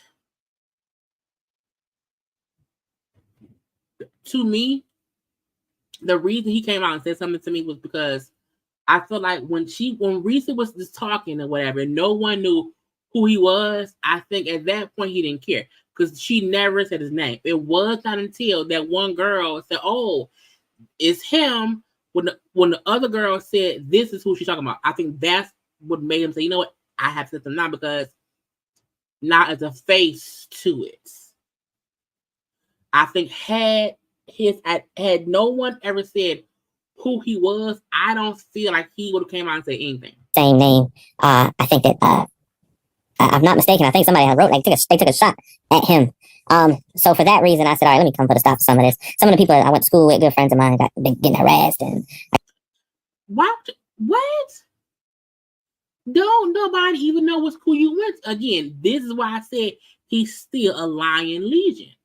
Because, sir, don't nobody know you, where you went to school at. So how would your classmates get harassed currently? I got friends of mine getting harassed. I got my brother, he had to make a statement for his job. And even I had to go to the workplace and make a statement and find out what was going on, and then get legally covered before I jump on camera, start talking loose like some people doing. A lot of things had to come in place for me to jump on here. And then the funny part in between that, I see ex-girlfriends that I ain't talked to in forever, ex-wife, and and it's crazy because I'm like, what? I met her Now, y'all, again, the whole thing was 2 hours and 40 minutes.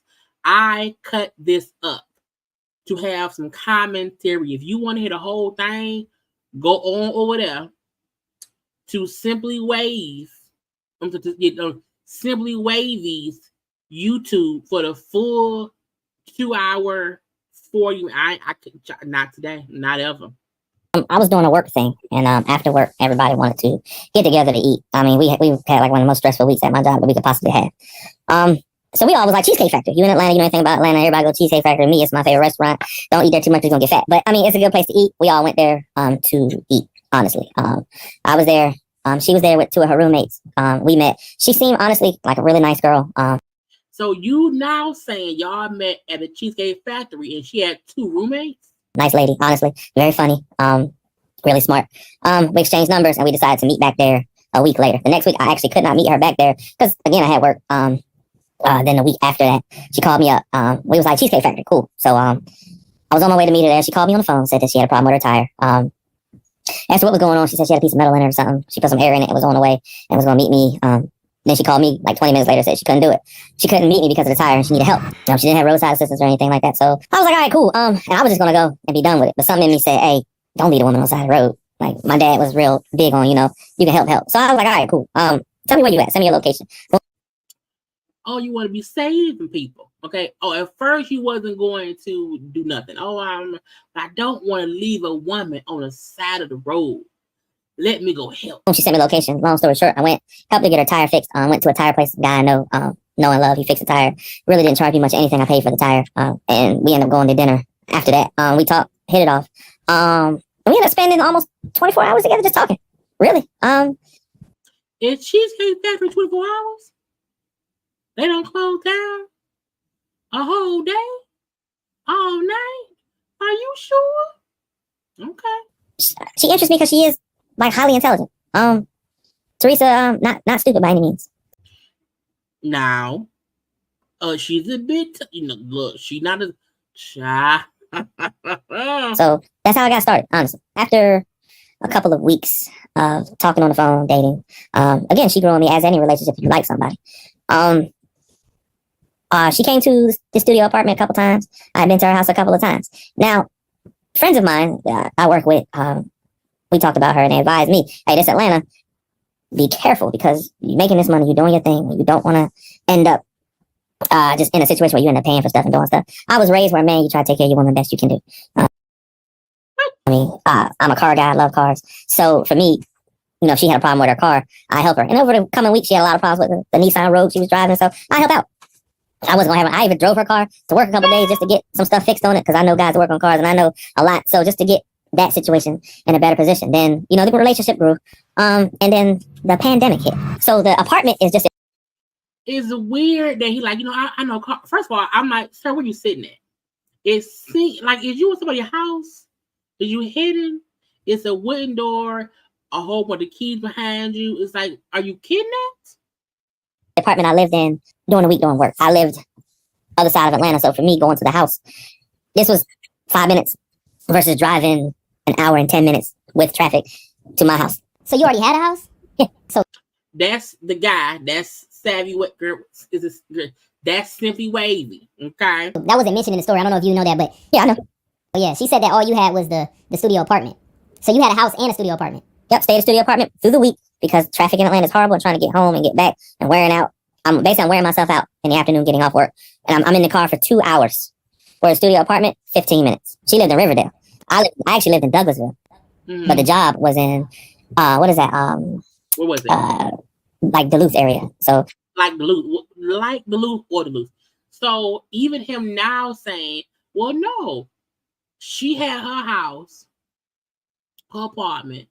I had a studio apartment. I also had a house I lived in too. But see, I stayed in a studio apartment on the week because it's cheaper to drive to work and not be this and that, and then I go home on the weekends.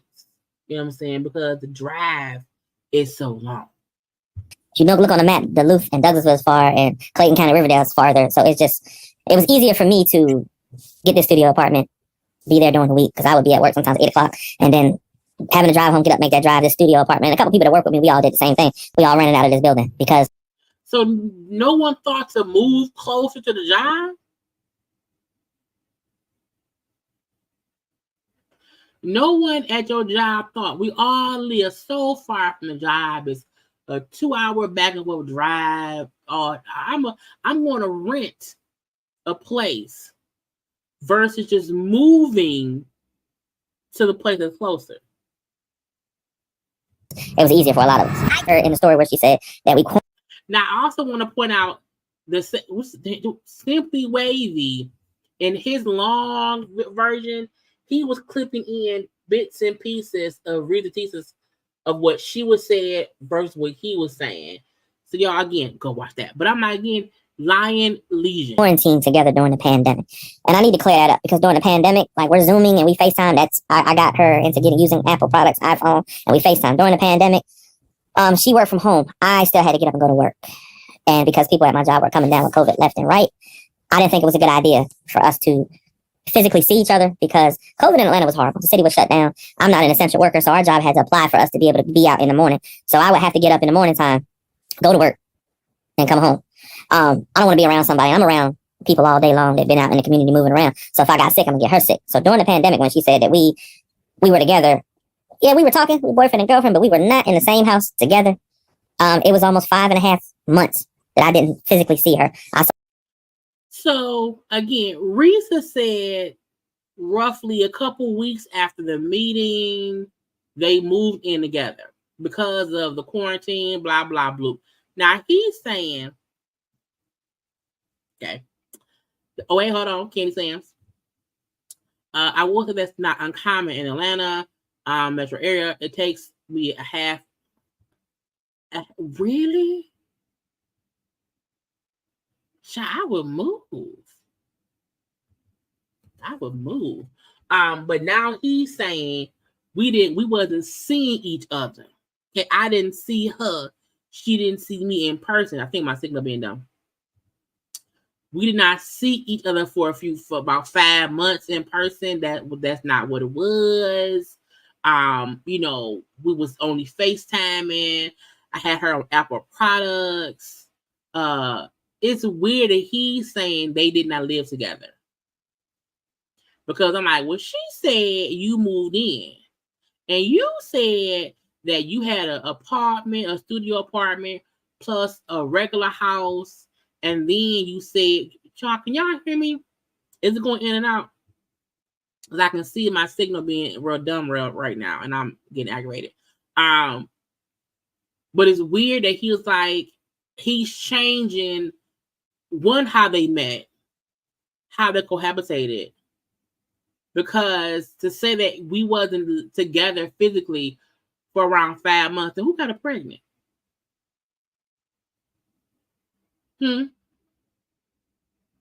Saw her like I'm seeing you. I didn't spend any time in that house with her because I didn't want to get her sick if I got sick. Was there a turning point in this situation? Like, was there a certain point where you were like, okay, I'm noticing she started to be on edge about stuff? I told her in the beginning pretty much everything about me. And I told her there's certain things I wasn't going to discuss with her because I felt like as a girlfriend, not your business.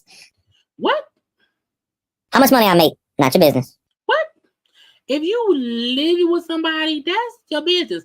So I feel like, is he trying to lie and say, well, because we wasn't living together, I did not tell her how much I made because we wasn't living together. Sir, y'all was bumping uglies. My exact finances, not your business. She knew for a fact I had money because, again, I bought dinner, I did everything. The first time we went out, yeah, she paid for hers, I paid for mine. After that, she didn't buy another meal. For the whole time y'all were dating? Yeah, no, never again. Never paid for food again, never. One of the reasons I did pay for everything other than that is she had told me about her job, her financial situation with student loans. She was very open because she told me about the Nissan Rogue that she was driving. She actually showed me the loan paperwork, and I read over it, and I saw that, she was paying a very high interest rate on a truck that really wasn't worth it. I mean, she was paying 3 times what the truck was worth, not to mention paying student loans, getting up, going to work every day, and actually, like, some of the supplies for her job, she was buying herself. Now, what was going on with the house? Now I'm snitching. He's making it seem like she's bad with money. She has a car she's paying for. She's paying too much for the car. It ain't worth it. She has student loan debt she has to pay off. We ain't living together. I'm trying to help her. I'm paying for the stuff. She not paying for nothing. Housing situation with the cash offer, like, was the proof of funds. I told her she wanted, because like I said, she knew about my house and then her. I want to rewind real fast. Let me see. I feel like the dude is asking clearly the $700,000 Chase loan that you supposedly allegedly told her about. He's asking him about that. I want y'all to just realize he never really answered the question fully. Now, what was going on with the housing situation with the cash offer? Like, was the proof of funds? I told her she wanted, because like I said, she knew about my house and then hers. She wanted to, and this is after we got married. She wanted to get a house that we both could live in together. I told her, we looked at her credit, we looked at mine. When we looked at her credit, it wasn't good. So I talked to a financial advisor I know. Now we know Risa did say on her own thing how her financial situation was not the best. So that part he ain't lying on because she said that part before. And my brother, Miguel, he's not my blood brother, but he, like I told you, he gave me some good advice. He said, listen, bro, you want to go into a house with this woman, I'm advising you not to do it, but if you're going to do it, she don't have the capital, so what you're going to have to do is it's going to be you. So if you put her on the loan, you're going to pay more. So you might as well just put yourself on there and take care of everything, and you can put her name on the house as just someone living there. So when we talked about it, she agreed to it, but we were still into this marriage. And I told her I'm not comfortable with buying a house with you just yet. I'll sublease my house out, and we can live somewhere, or you can do something different. We can figure something out. Now she never mentioned no sublease. She did mention how he had at least an apartment that she had been to. She never mentioned some other house he had, but she did say she had been to his apartment. So him saying, I'm going to sublease my apartment. I'm like, sir, but that's the apartment. What about the house you had? What she didn't do, and this is the first red flag for me, is she signed a 2-year lease at that house in Riverdale, and she didn't tell me anything about it. The only way I found out about it, because I asked her, because it was coming close to the time to renew the lease, she said, I already signed a 2-year lease. Why would you do that? So at that point, for me, like I told her, my house, I'm not getting rid of that, because for me, I just didn't want to, honestly. No side story. I just didn't want to. And I went to her like, well, we can live out here. She got an aunt that was living in like Dallas, Georgia, and I'm like, we'll be closer to her if you want to go out there and see your little cousin or your grandfather or something like that. So we left the situation up in the air. All this looking at houses, she went and looked at a couple of houses. I looked at 2 houses where her, I liked both of them. Both prices were a little, needed to be negotiated, but at the time, they wanted to give her promotion at GSP, and I'm like, why don't you just take the promotion? Because then you can start paying down some of the student loan. I'll help you do that. Let's get your credit up here so that we can go into this house together. Because if I go into it by myself, I don't have a problem doing that, but we got to clean your credit up because we're married. That means your credit is my credit. So let's get that cleaned up. She wanted to push to get out of that house. And I said, if you want to get out of the house, you're moving up here where I'm at. But again, buying a house, your credit's not high. It just didn't make sense. Let's get your debt down. Anybody buying a house, you know this. Your credit bad, you ain't buying no house. If you're Now, what I will say is credit, marriage, this and that, that part does make sense, but it still feel like he lying. It still feel like he was promising her stuff and not being fully honest. But I also feel like he is being honest and saying we knew she had bad credit because she told us that. She said how he had, kind of good credit, a little bit more financially stable. I feel like this is only part of a true part of him talking because it kind of matched what she's saying. But I'm like, the question was, what about the all cash $700,000 Chase thing? You know what I'm saying? He didn't even answer that part. He went off to her loans, student loans, blah, blah, bloop, bloop, bloop, blah. Okay? But I do believe him. And when he's saying, again, we did talk about getting a house. and I said, hey, your credit gotta be rose up. She told us how he was paying the bills, and she only had to pay like her car insurance or whatever. So that part seems to match up.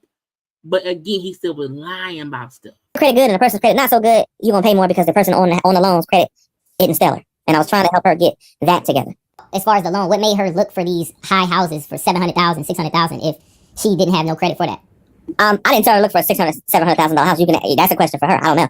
I told her, I don't care if we are in Atlanta. The house that I live in, Douglasville, I got at an auction, and I only paid $125,000 for a house that's probably around $210,000, $230,000. Sir, where's the proof? Where's the proof? And if you bought a house for $100 whatever thousand, that's worth over $200,000, why would you want to buy another house when you already have a house? So again, bullshit. House.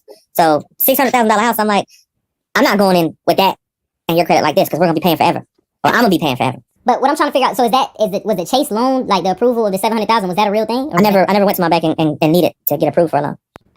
I never went to my bank and needed to be approved for a loan. I never went to my bank and needed to be approved for a loan. I think the part that, was just kind of unclear is that the money was there though. You're saying like the proof of fund, like when you were going to pay for the house in cash, was that even a thing? I wasn't going to pay for it in cash. I was going to go ahead and get a loan and finance the house. I wasn't going to pay.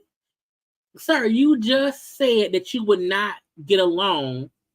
Then you just said you would not get you would not put it down in cash.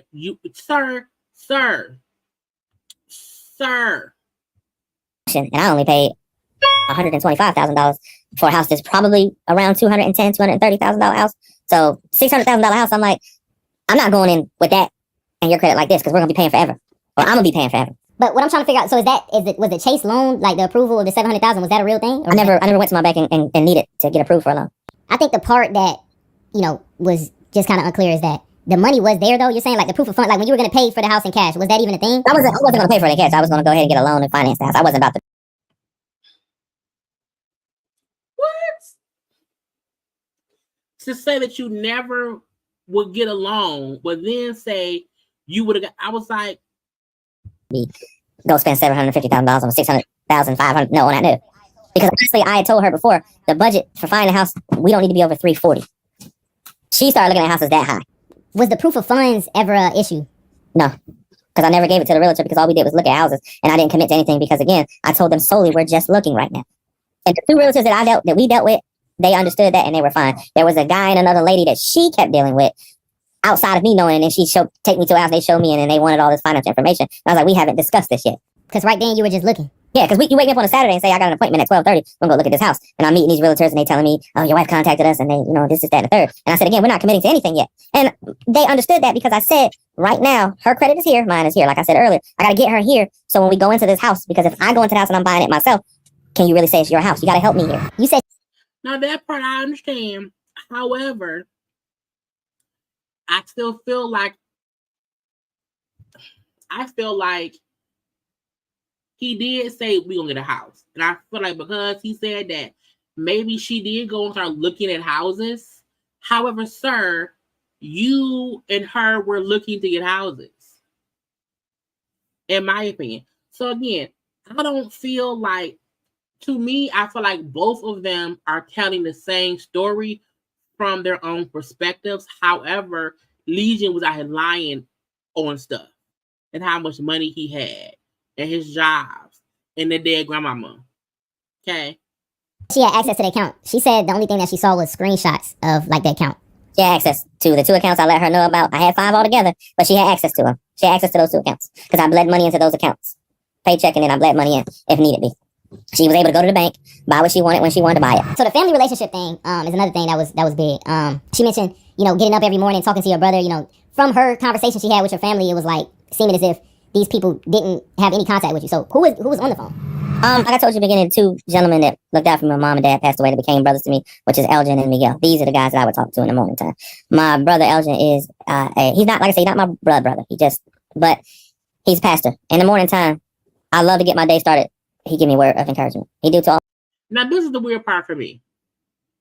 I feel like him saying, okay, these guys are not my blood brothers. And I get that. Sometimes you grow up with people, whatever, and they become like family. I have cousins who are not my actual cousin, but they're my cousin. But who name was you using? Because if your blood brother name is Jimmy, okay, and you were telling Reese Tisa, hey, I'm on the phone with Jimmy. You not on the phone with Jimmy. If you on the phone with Earl, your fake brother, would the name be different? When she asked your family who was Earl or who was Jimmy, they should know, oh, that's like a family friend of. To make it seem as if she was confused because I was calling him brother, but it wasn't really my brother. What name did you use? Everybody's congregation. Just give you something to get your day started. And he would call me in the morning just to help me get my day started. And I needed that. I was working my butt off back then. And if he didn't do that, then I don't know. Like I said, he cared enough to call, reach out. This man was busy every day. Still busy. And he just a hell of a pastor. But at the same time, again, not my blood brother, but he is my brother. And definitely somebody who, if I was ever going through anything, even to this day, reach out and same thing. Pray with me all the time and make sure I'm good and not scared to tell me, hey, bro, you're wrong. He gave me marital advice, life advice, spiritual advice, and has been a real brother to me. Him and my his brother Miguel, which they're brothers. They're not. Elgin, Miguel, Papi Chulo is all these made up names. My blood brothers, but they my brothers. So she was hearing people on the phone because she was saying she didn't hear nobody. Well, it ain't no secret that neither cared for her. Too funny, but they accepted her because I did, because I loved her. So they accepted her, but neither really wanted a lot to do with her. How does people she never met not like her and not want to be bothered with her if they never met her in person? Because she never met them. So how, that don't make no sense. What were you telling them to make them not like her? She had mentioned about the knee because she was saying maybe it had stemmed from football, and then she had mentioned. He asked about the knee. He said, I never had any kind of knee injury. That wasn't true. I was not sickly. Nothing. Now, hey, the football career, was never a thing. Like she could never find any, trace of that type of stuff. Is that, were you in the Arena League, or what did you tell her? Because, it was stories about NFL, Arena League. What league were you in? Went to college, played, and then I went to college a little late because my parents didn't have the money. You went to college late because your parents did not have the money. But Risa Tisa said when she asked you about you being in college, you said you was a private citizen and your daddy paid for you to go to college. Where did you get the money from? So I got a partial, went out to San Diego, arena football for a couple of years, and then I just got a real job. That's it, basically. The question was, where did you play? Like, what team? What's the proof of the playing? As simple as that. It wasn't nothing stellar. Did she look for it? Maybe not. I don't know. But like I said, it wasn't nothing to write home about. I did more getting, not saying, and I don't want to talk about like football players like not a real job, because it is a real job. But I think I did more after that part of my life than I ever did, So you said you went to school in San Diego. You lived in California? That was true? Yeah, I was there for school. Okay, because she said she never. Nice. She said she did some background research, and that never popped up that you lived there. That school, they don't give you any student information. Child. I want y'all to listen to his excuse for why the school will not let people know who used to go to the school. The reason they don't, I think it's 2003. Somebody went looking for somebody to college, and they weren't there, but they gave information for the person, and the person ended up getting killed. So their student policy is very strict. And we were told about that before I graduated. Student policy was changed, and it's very, very strict. If you are not alum, they're not gonna. It's just their student policy is to keep everybody safe, keep people from not having shootings on campus. San Diego State is a place. Sir, you wasn't in school. You were not in school. No, child. This is the delusional part where I say you be lying, because if the question is that you went to school in Cali, yeah, I did. Mm-hmm. But to prevent people from getting shot on campus, They don't tell nobody who's a student. Sir, you not a student there no more. I would understand if they said, if anybody come in and they say, hey, you have a current student who's attending class right now by the name of Billy Ray Bob. Yes, we do. Well, where is Billy Ray Bob? Oh, Billy Ray Bob is on the 4th floor. Sir, when anyone called about someone who used to go to a school, they would not say, we can't tell you who used to be here. But don't y'all have yearbooks? Don't do look, I did not go to college, but don't they have yearbooks? If you went to college, why would they not tell somebody that you used to go there when you don't go there? You don't even live in Cali no more. To bring up a school shooting. Where they push your education. They may not be big on sports all the time, but they want you to grow, progress. And everybody I know I went to school with out there, Jennifer, Henry, my friends, like we all have done well because of what they taught us there. But San Diego State, yeah, but everybody I went to college with, yeah, they the funny part about the story, I heard more from them, like, because a lot of them at the time, I told you not to marry that girl. So you telling us people who you went to college with at the time told you don't marry her. How when you were in college, y'all were not together. They wouldn't even know her. He really is talking as if, yes, people knew her. Nigga, she did not live in California. But yeah, she knew about it. She saw highlights, student pictures, me on all kind of stuff. But again, anything like Teresa's thing is anything to defame me, anything to make me look horrible. Yeah, I mean, I think she took everybody for a ride because she got paid from TikTok. Now again, that's a part of upsetness. You know, that's a part of upsetness. Now, even she came out and said she did not make as much money on TikTok as people think she did. While she had millions of views, she was not in the program as of yet. It's only from organic views where it's on like the For You page. If anyone went and looked for the video, that does not count. So even Risa said, you know, the amount of money she made was nowhere near what anyone said it was. So him saying, and let's also say this, she did not know this would go viral. There are so many TikTok conversations and all this stuff on there. Not all of it goes viral. So she would have no idea this would go as far as it did because other content she had didn't go this far. So it's not as if she planned, I'm a be Risa Tisa and I make all this money. No, because all this stuff had already happened. Got CashApp from people who sent her money. People sent her on trips, all this other stuff. And now this other woman has come out and come forward and talk about how she took this story and people have reached out and spoke to me.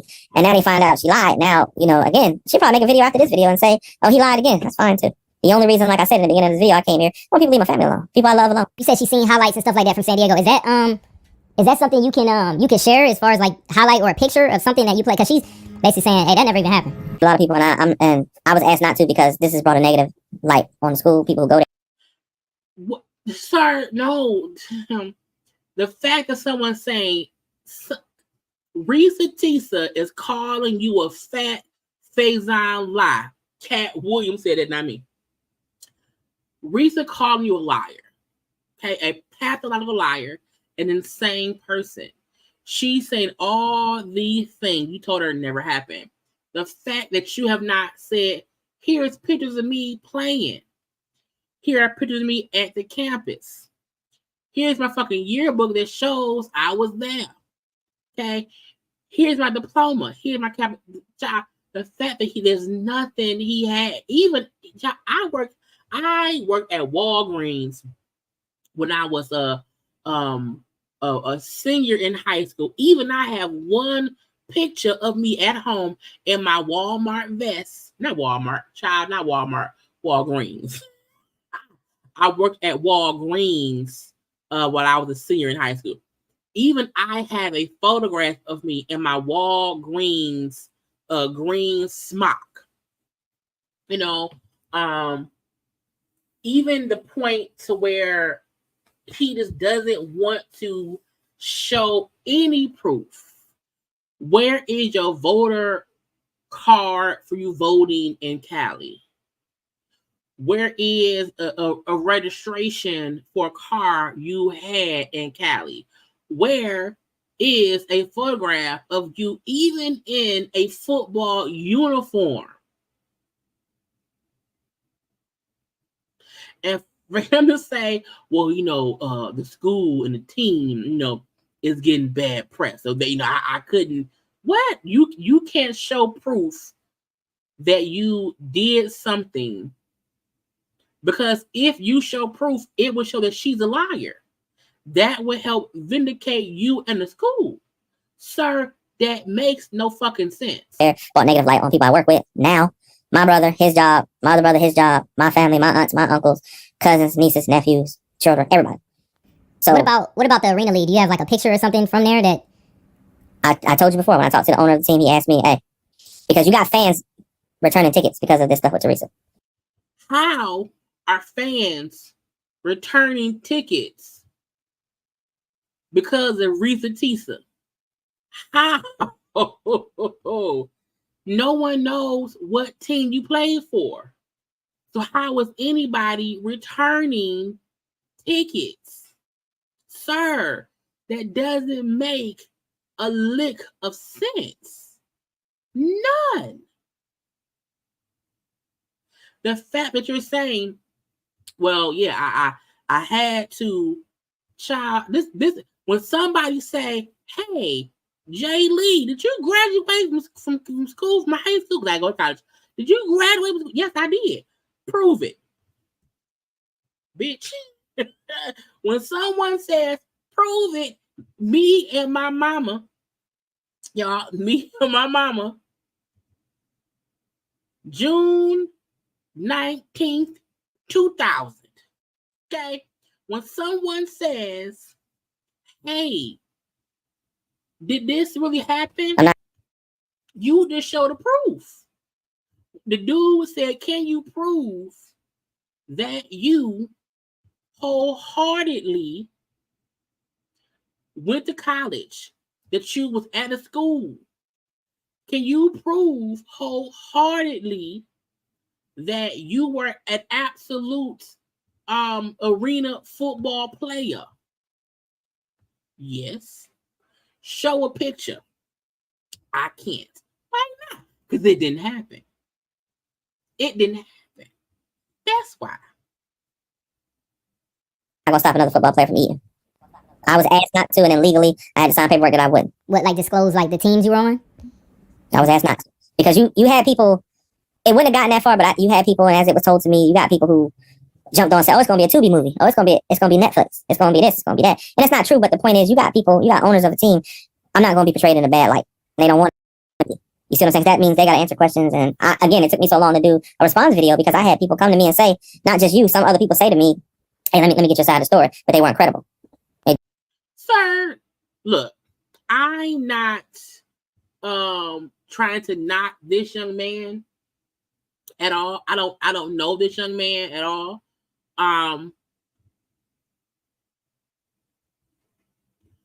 Him trying to make it seem as if, hey, you know, I couldn't trust nobody. You know, I couldn't trust nobody. Nobody around here was verified. Nobody around here was, you know, somebody who I could trust. No one. And look, no teen. Oh, thank you, fact checker. He's a secret squirrel agent 007. Again, no shade to Simply Wavy, but I feel like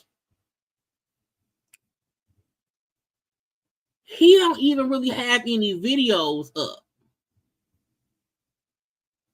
Maybe he know him. I don't know. When the video first came out,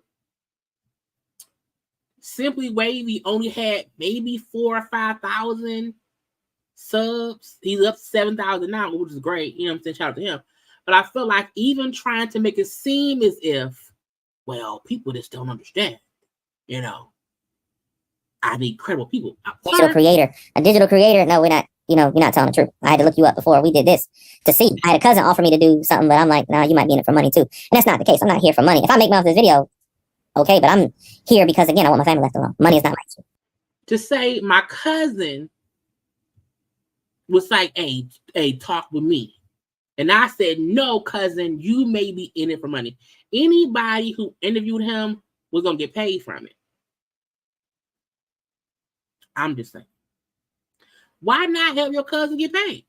You said that your current girlfriend had did the background check. So the weekend jail in the story, was that a thing? That was a friend of mine that used my license, and he had to do weekend jail, not me. And I took him because he did not have a car. So I would drop him off because the jail he had to go to, you couldn't leave your car. So I would get off work, drop him off, pick him up Sunday, 6 o'clock. So that's what the receipts or whatever those things were in the bag. That's from him. Yeah, and that one, he used to come to my house and dry clothes and wash clothes. Sir, you now want us to believe the weekend in jail stuff, it wasn't really you. It wasn't you. It wasn't you. You want us to believe a friend of yours used your license, your ID, and they got in trouble, and then they had to spend time in jail, and then you would take, so the what? And he left his bag. And that was all that was in it, was a folder. With that stuff, because he had to prove that to his job that I can't work weekends and I'm in weekend jail. That's it. As far as the impersonating the officer story, that's something she got. That's something that happened with D, and she just used that. That's not me. Never. So that's not you either. Nope. Okay, because that Tashawn guy had said the same thing. I don't deal with. There's a lot of people, and they're gonna hear this and probably have a problem, but I don't have to lie. Again, there's a lot of people on my mom's side of the family that I absolutely just don't deal with. There's some people on my mom's side of the family I do deal with. I got a cousin that called me up, and he was like, I'll do a video with you and help you out. And he really trying to help. Like, but he my little cousin, he cool. He always been the same dude. I can tell you from a little kid to a grown man, he always been the same dude. I joke. Now, sir, what the fuck does that have to do with what? Stop going off on these tangents that don't mean nothing to nobody. Call him Cool Breeze, because, I'm telling you, he can come into a room and be, you good? Yeah, you good. And he just, that kind of family member. If I ever wanted to call him and say anything to him, talk to him, ask him, he always just been that dude. He a married man, love his kids. He a good dude. Like I said, I got nothing against him because he one of the people in my family that he might be younger than me, but I can tell you right now, dude is wise as the old owl. You know what I'm talking about, because we just talked today on the phone, and he offered, let me do the video with you. You get this money, you know what I'm saying? I'm like, I ain't in it for the money. And the way they spinning it, like I'm this horrible person, Legion, ooh, Lord, he narcissistic. How many times I'm wrong a day? Like most of the day. I'm wrong all day long. Like I let her, like even on the man in the relationship, I allow her to leave because I don't know. The fact that the new girlfriend over there giggling, just a giggle. I said, ma'am, not you round here, ma'am. I told y'all I worked at Walgreens. Proof. Okay? Look, when somebody say prove a point, you prove a point. Okay? Because when somebody is doubting stuff, okay, that is 18, 19-year-old Jaylee in her Walgreens smock. Was that? No, I was 17. 17-year-old Jaylee, you know what I'm saying, at our old house when I was in high school. This is what you do. You pull up the proof. He ain't got not damn proof. He need Jesus. I think I'm good at being wrong, but I don't mind because you got somebody stand beside you that will, and I trust her enough that if I don't know, she know. I'm a man who I can admit that I'll fall short somewhere and she'll pick up. She's smarter than me anyway, and I'm good with that. I'm okay with that. As long as one of us know, that's cool. I'm gonna start calling her Google because stuff I don't know, I just be like, hey. Or Siri. So you mentioned to me there wasn't an issue. So was the losing weight story, was that a real thing? That's going to the gym because you realize you're overweight and you want to be thinner. That was me looking in the mirror, not happy what I'm looking at, and then I went to the gym. But so that makes sense, but she said in the condition that she seen you losing weight was you coming back with the same clothes and not, smelling like you've been living in the car. Like, so was that true or no? Lies. You said that you left, so basically you sleeping in the car and everything after you moved out, that was not a real thing? Yeah, look, child. He looked around like, I'm lying. Well, and I trust her enough that if I don't know, she know. I'm a man who. When he answering, y'all look at how his eyes move around a lot. He looking for the truth. I can admit that I'll fall short somewhere, and she'll pick up. She's smarter than me anyway, and I'm good with that. I'm okay with that. As long as one of us know, that's cool.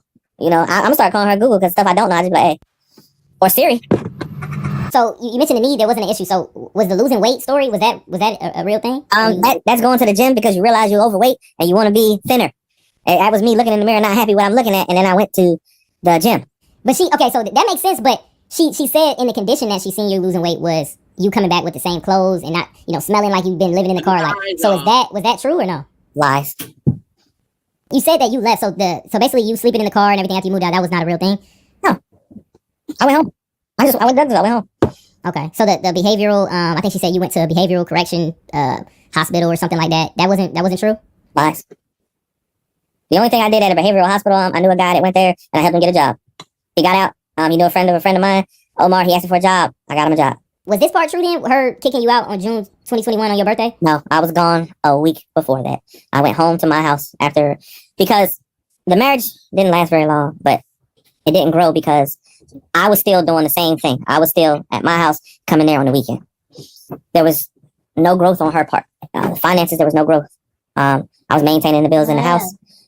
Y'all wasn't even they technically were not even together that long. So even him saying there was no, now look, I'm trying to think devil's advocate. I do feel like Rita put up with him because he was paying the bills. They met in March of 2020, were divorced by June, July, or August of 2021. So it was a little over a year. But I feel like even him, she wasn't growing. I'm like, sir, y'all didn't have a chance to grow. Now, if a dude is around here paying all my bills, would I use my free money to pay off debt? Absolutely. If you have credit card debt, student loan debt, hell, DTE debt, I don't know. But if you have debt and if somebody is paying the bills, it would be smart to use the money you're not paying on bills anymore to pay down your debt. So even if once you leave his ass, your debt is clear. But I feel like him saying, well, she didn't grow. I'm like, yeah, but did you? I didn't need her help, but again, I asked her for help because I'm taking care of everything here. By that time, I had bought her another car because that Nissan Rogue just drove me nuts. She was paying too much, so I got her out of that, which made a lot of stuff easier. And she liked that car, and I was trying to consolidate to show her, hey, you can live well, but you don't have to spend all this money all the time. Like we talked about it, and we talked about moving into that house, my house. I'm trying to show you a better way of living. If you got a wife and you have a better way of living, you're supposed to show her. The thing is, they offered a promotion, she didn't take it. She started working more and bringing in less. You did get a car. Didn't she get a car? I'm just saying. So if it's a promise, then it sounds like I kept my promise. Not trying to be mean or anything. You got a. He was asking him about the car stuff. Did you promise her a house? Did you promise her a car? He like, well, she got a new car. So I didn't lie on that. She got a new car. Now the car she wanted? No, because you're not helping me out here, and that I'm gonna make it affordable for myself. And there's no disrespect to nobody driving a Nissan Altima because the 2020 and on above, they're very nice cars. She had everything, Apple CarPlay, everything, all-wheel drive. Auto start, everything. But I'm not buying BMW, and your credit stinks. And I'm trying to get you out of debt because if you're in debt and we're married, that means we're in debt. So I'm trying to get you out of this hole so financially you can be stable. You can't help me if you work in a job and you're making $33,000 a year and I'm making 96. It's a big old difference here. So at the end of the day, I'm trying to get you, when they offer her the promotion, like I said, why didn't you take it? So you want us to believe you were making $100,000 a year. Now, later on in the video, I did not add this part of my part, but he was saying if I have any advice for men, like if you get with somebody, whatever, y'all should be making the same amount of money. You can't be with somebody who makes less than you, who doesn't want to be better. I was like, not him making it seem as if Risa was just out here broke and destitute and did not want to be better. So him consistently bringing up her finances to me means you want to make it seem as if she was a gold digger, or I won't say gold digger, but a person who was appreciating what you paid, and she did not want to contribute to her own bills. Found out later why she didn't take it, because you were spending extra time with this dude. So was the BMW ever talked about? Did you ever promise her like a better car or a more expensive car? I told her all the features that she were talking about. I said you would fit better in a BMW. But I said the challenge about putting you in a BMW is, and trying to teach her something is, you got to work for it. You know. Why would you tell somebody who you say is bad with money that, oh, you really should get a BMW? What? Give her a dog in the eye because she's bad with money. Why would you even suggest the BMW when you know she bad with money? You also said she got student loan debt. Why would you suggest a BMW? I'm not going to just give you an $80,000 car because I'm your husband and you deserve it. I understand that part, but you got to learn the value of a buck. We just can't go out here all the time. You got to understand the value of something, and you don't want to work for it. So help me help you. Because right now at this point, I'm taking care of all these bills here. I'm taking care of, help me help you. How do we do that? How do we come together, bring these finances together? Now, the only part of that story that she told that was true, did I hide money from her? Yeah, I did. Finally, he admits he lied. Finally. I absolutely did. Over 50% of what I was worth, I hid from her. I did. And were those in the offshore accounts and stuff like that? Yes. So did you do that because you felt like she wasn't financially smart with what she had? And that's the main reason. I'm going to say this for any man that's going to watch this. When you get married, you do not need to financially, you need to tell her about all your finances. I'm telling you that now. That wasn't right on my part. My reasoning is my reasoning, and I'm not saying it was right. I think it was wrong, and I should have disclosed it to her. But we're talking about somebody that I got married to. You had about $401 in the bank account. You had credit card debt, student loan debt, and you paying $550 a month for a 2009 Nissan Rogue with 250,000 miles on it. Now, not him read her for filth. Now, look, he just read her for filth.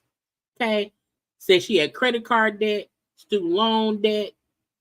Only had $400 in her account. She was paying $550 on a 2009 whatever. I'm like, why did you just read her for filth about her life? But you was with her. But again, this is why you should not be marrying people. Why you marry her? Because when both of them talk, it's weird to me that neither one of them talk about how much they were in love.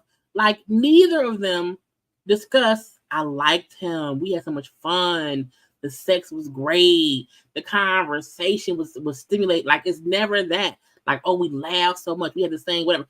It's never that. Neither one of them talk about even really liking each other. Like, why did y'all get married? Like, she wasn't making financial smart decisions when I met her. I was trying to help out.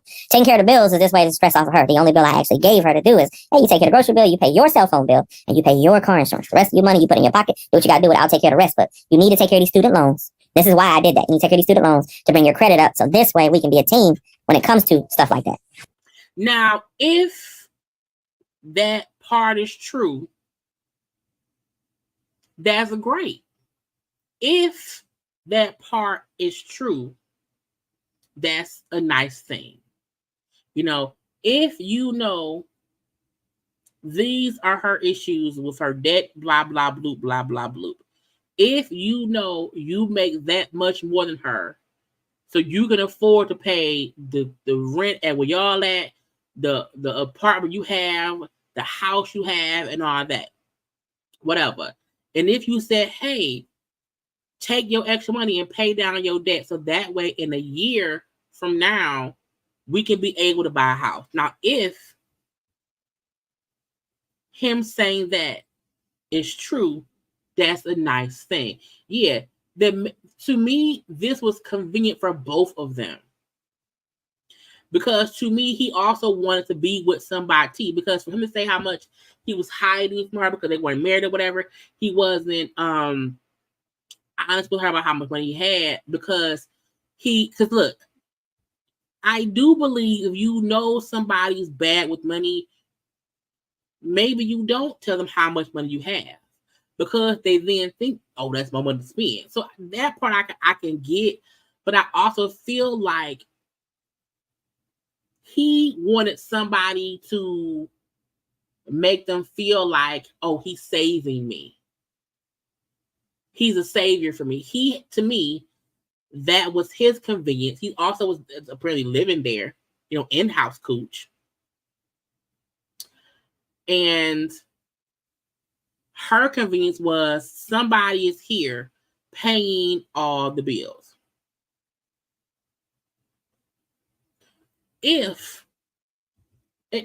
don't even have to say if, because Risa told us that he was paying all the bills. Risa did say, he said, I'm going to pay all bills. So that part is exactly true. Exactly true. So both of them were just in it for the convenience of it all. She just came off easier because he paid all the bills. I hope she paid down for her dad. I do. But again, like I said, I don't want to get nobody make the mistake. I'm not saying that, hey, me not telling her about all the money is the right thing to do. That was absolutely wrong. But at the time, I wasn't trying to jump down a rabbit hole of being in her debt. So what about the London trip? Was the London trip ever promised? I never said nothing to her about going to London. Y'all never talked about going on a trip? Y'all never talked about going out the country or anything? Savannah. Not Savannah, Georgia. Back to Philly to see family. Never say anything about going out of the country. So where you think she's getting these things from then? Well, I read the story that the lady put up about her husband, and I'm getting the word that now that Teresa copied a lot of this story from this woman's story. But as far as her and I discussed, we never discussed it, not once. Where's she getting it from? Your guess is as good as mine. Or just to make her story sound better, I guess. But that's all I can gather, because we never had those discussions. Someone's wife approached me. One of her coworkers' wives. Child, he gets into her allegedly cheating. Approached me. I had just went to her job to take her to lunch. We went to lunch. Went back, dropped her off, went on about my day. I was in the parking lot of her job. A woman approached me. She said she needed to talk to me. And at first I was like, who are you? What you want? She kind of told me a little bit, and she said, you really want to talk to me? I did follow her out of there, because they worked at it's a complex for Georgia State Patrol. Follow her out of the complex, follow her to a Burger King. We sat in the Burger King. She broke out her phone. She showed me the teddy bear camera thing. And it's Teresa and her husband they having sex. It's like, why you following strangers to Burger Kings? And this ain't the first time she's been there. This woman's chronicled through all of this. Now, when I found out about it, I didn't say nothing to her. I went on every day for about 2 weeks. I wrestled with how to say something to her. So you found out your wife was cheating on you, saw the video, okay, of the fornication. Because a stranger came up to you in the parking lot and told you they're a wife of the man. Your wife is with me at the Burger King. That's watching it. So you knew for 2 weeks she was banging somebody else. You just waited for 2 weeks. So the woman kept reaching out to me. Have you said something? Have you said something? So she said, I'm not going to wait. So she blasted her husband. I don't know. I think they got into a fight. I don't know the whole story. All I know is she put him out. And she called me and said, I'm on my way over to Teresa's house. Excuse me. And I know they there right now. You best get your ASS there, because I'm about to go kick in the door. First of all, if she put out her husband, how she know the husband went to Reese's house? Why would she then call you and say, I'm going to kick in your door? Man, no, you're not. I go over there. She had not got there yet. I go in the door. I go upstairs. She in there with him. They doing their thing. I just shut the door. I come downstairs. Now I'm mad at this point. So again, now you've physically seen the Googling of that man pause, Googling with your wife's pause. You see it in clean view in real time, and you just walk downstairs. If I ever physically caught my man in the middle of doing it with somebody, the anger in me would not allow me to walk away. I understand people who plead temporary insanity, because I feel like that would be me. And before I can react, the lady comes, knocks on the door. I open the door. She ready to push past me. We get to tussling. I'm trying to tell her you can't go upstairs. She ready to go upstairs and do something to both of them. I end up calming her down. He come flying downstairs. He come flying out the house. He jump in his car, and she don't say nothing to me. She's like, I'm about to get his ass, and she just jump in her car, and she give chase. I don't know what happened with them two. Whatever happened with that, I know later on they reconcile, and they together, and they live in Charlotte. I don't know what happened with them two. I don't know what happened, but I do know they reconcile, and they live in Charlotte. I thought you didn't know what happened. I know that was the end of that relationship with Teresa and him. Teresa come downstairs. She said, you know, you don't know what you seen. And I'm like, well, you came down in the bathrobe when you told me you're supposed to be at work. You're clearly not at work. And I said, what I'm going to do is I'm going to leave. I'm going to just leave. I don't want to do nothing to you. And I don't want to, I'm a black man. It's Atlanta. I don't want to, you know, I was angry. Yeah, I was angry. I mean, I was real angry. I mean, I flipped over a couch. I mean, because she kept falling around the house. And I said, let me get the hell out of here. I got in my car. I left. Took the long way home, 285. I got home and I blocked her from my phone, everything. I just had nothing to say. And because he even do all of this. He still has a whole other home that he lives in. I went silent on her for 2 whole weeks. And when I contacted her again, we met in Cobb County. We sat down, we talked. She apologized, and I told her I don't know if I can get with it. At this point, I went down, followed her back to the house. I took a lot of stuff of mine out of the house. One thing I left in there was a TV and some clothes. We started going to counseling. The first counselor, she didn't like it. She didn't like the lady because the lady told her after about 3 sessions, the lady was like, well, the cause y'all here is because you cheated. She tried to say it was because I didn't tell her about money. It's both. You had money. She was having dick. The lady was like, well, both of y'all wrong. You wrong for cheating. You wrong for not telling about money. She didn't like that. We got a second counselor. But she didn't like this lady. The gentleman, it kind of went the same way. She didn't like him. So then we got a third counselor, which is a pastor and his wife that he used to be a co-worker of hers. So we started doing like Zooms like this because even though COVID was dying down, they thought it'd be better if we meet like this. So I would come over and we would sit down in front of the computer and we would Zoom in and we would talk. After a couple of, I'd say about 3 months of this. It might be a little longer, but I think it's about 3 months of this. In the counseling, it just seems like she wasn't budging. The story that she told about finding something in my phone, no. Me and my coworker that I work with every day, Richard. She said she found, you know, the fact that the looking for hookers and all that stuff in the work phone. That wasn't really a work phone; it was a minute phone. This is this conversation about what happened with the work phone, and after this, we're gonna end it. I grabbed his phone, he grabbed mine because we didn't keep case on the phone. We had the same. Everybody had the same exact iPhone. I picked his up off the desk, went home. He had some mistress call his phone, and that's when I realized it wasn't my phone. So I hit him on his line. I said, "So you had his phone, he had your phone, but you still called him on his phone because his mistress called you, sir. How does that happen?"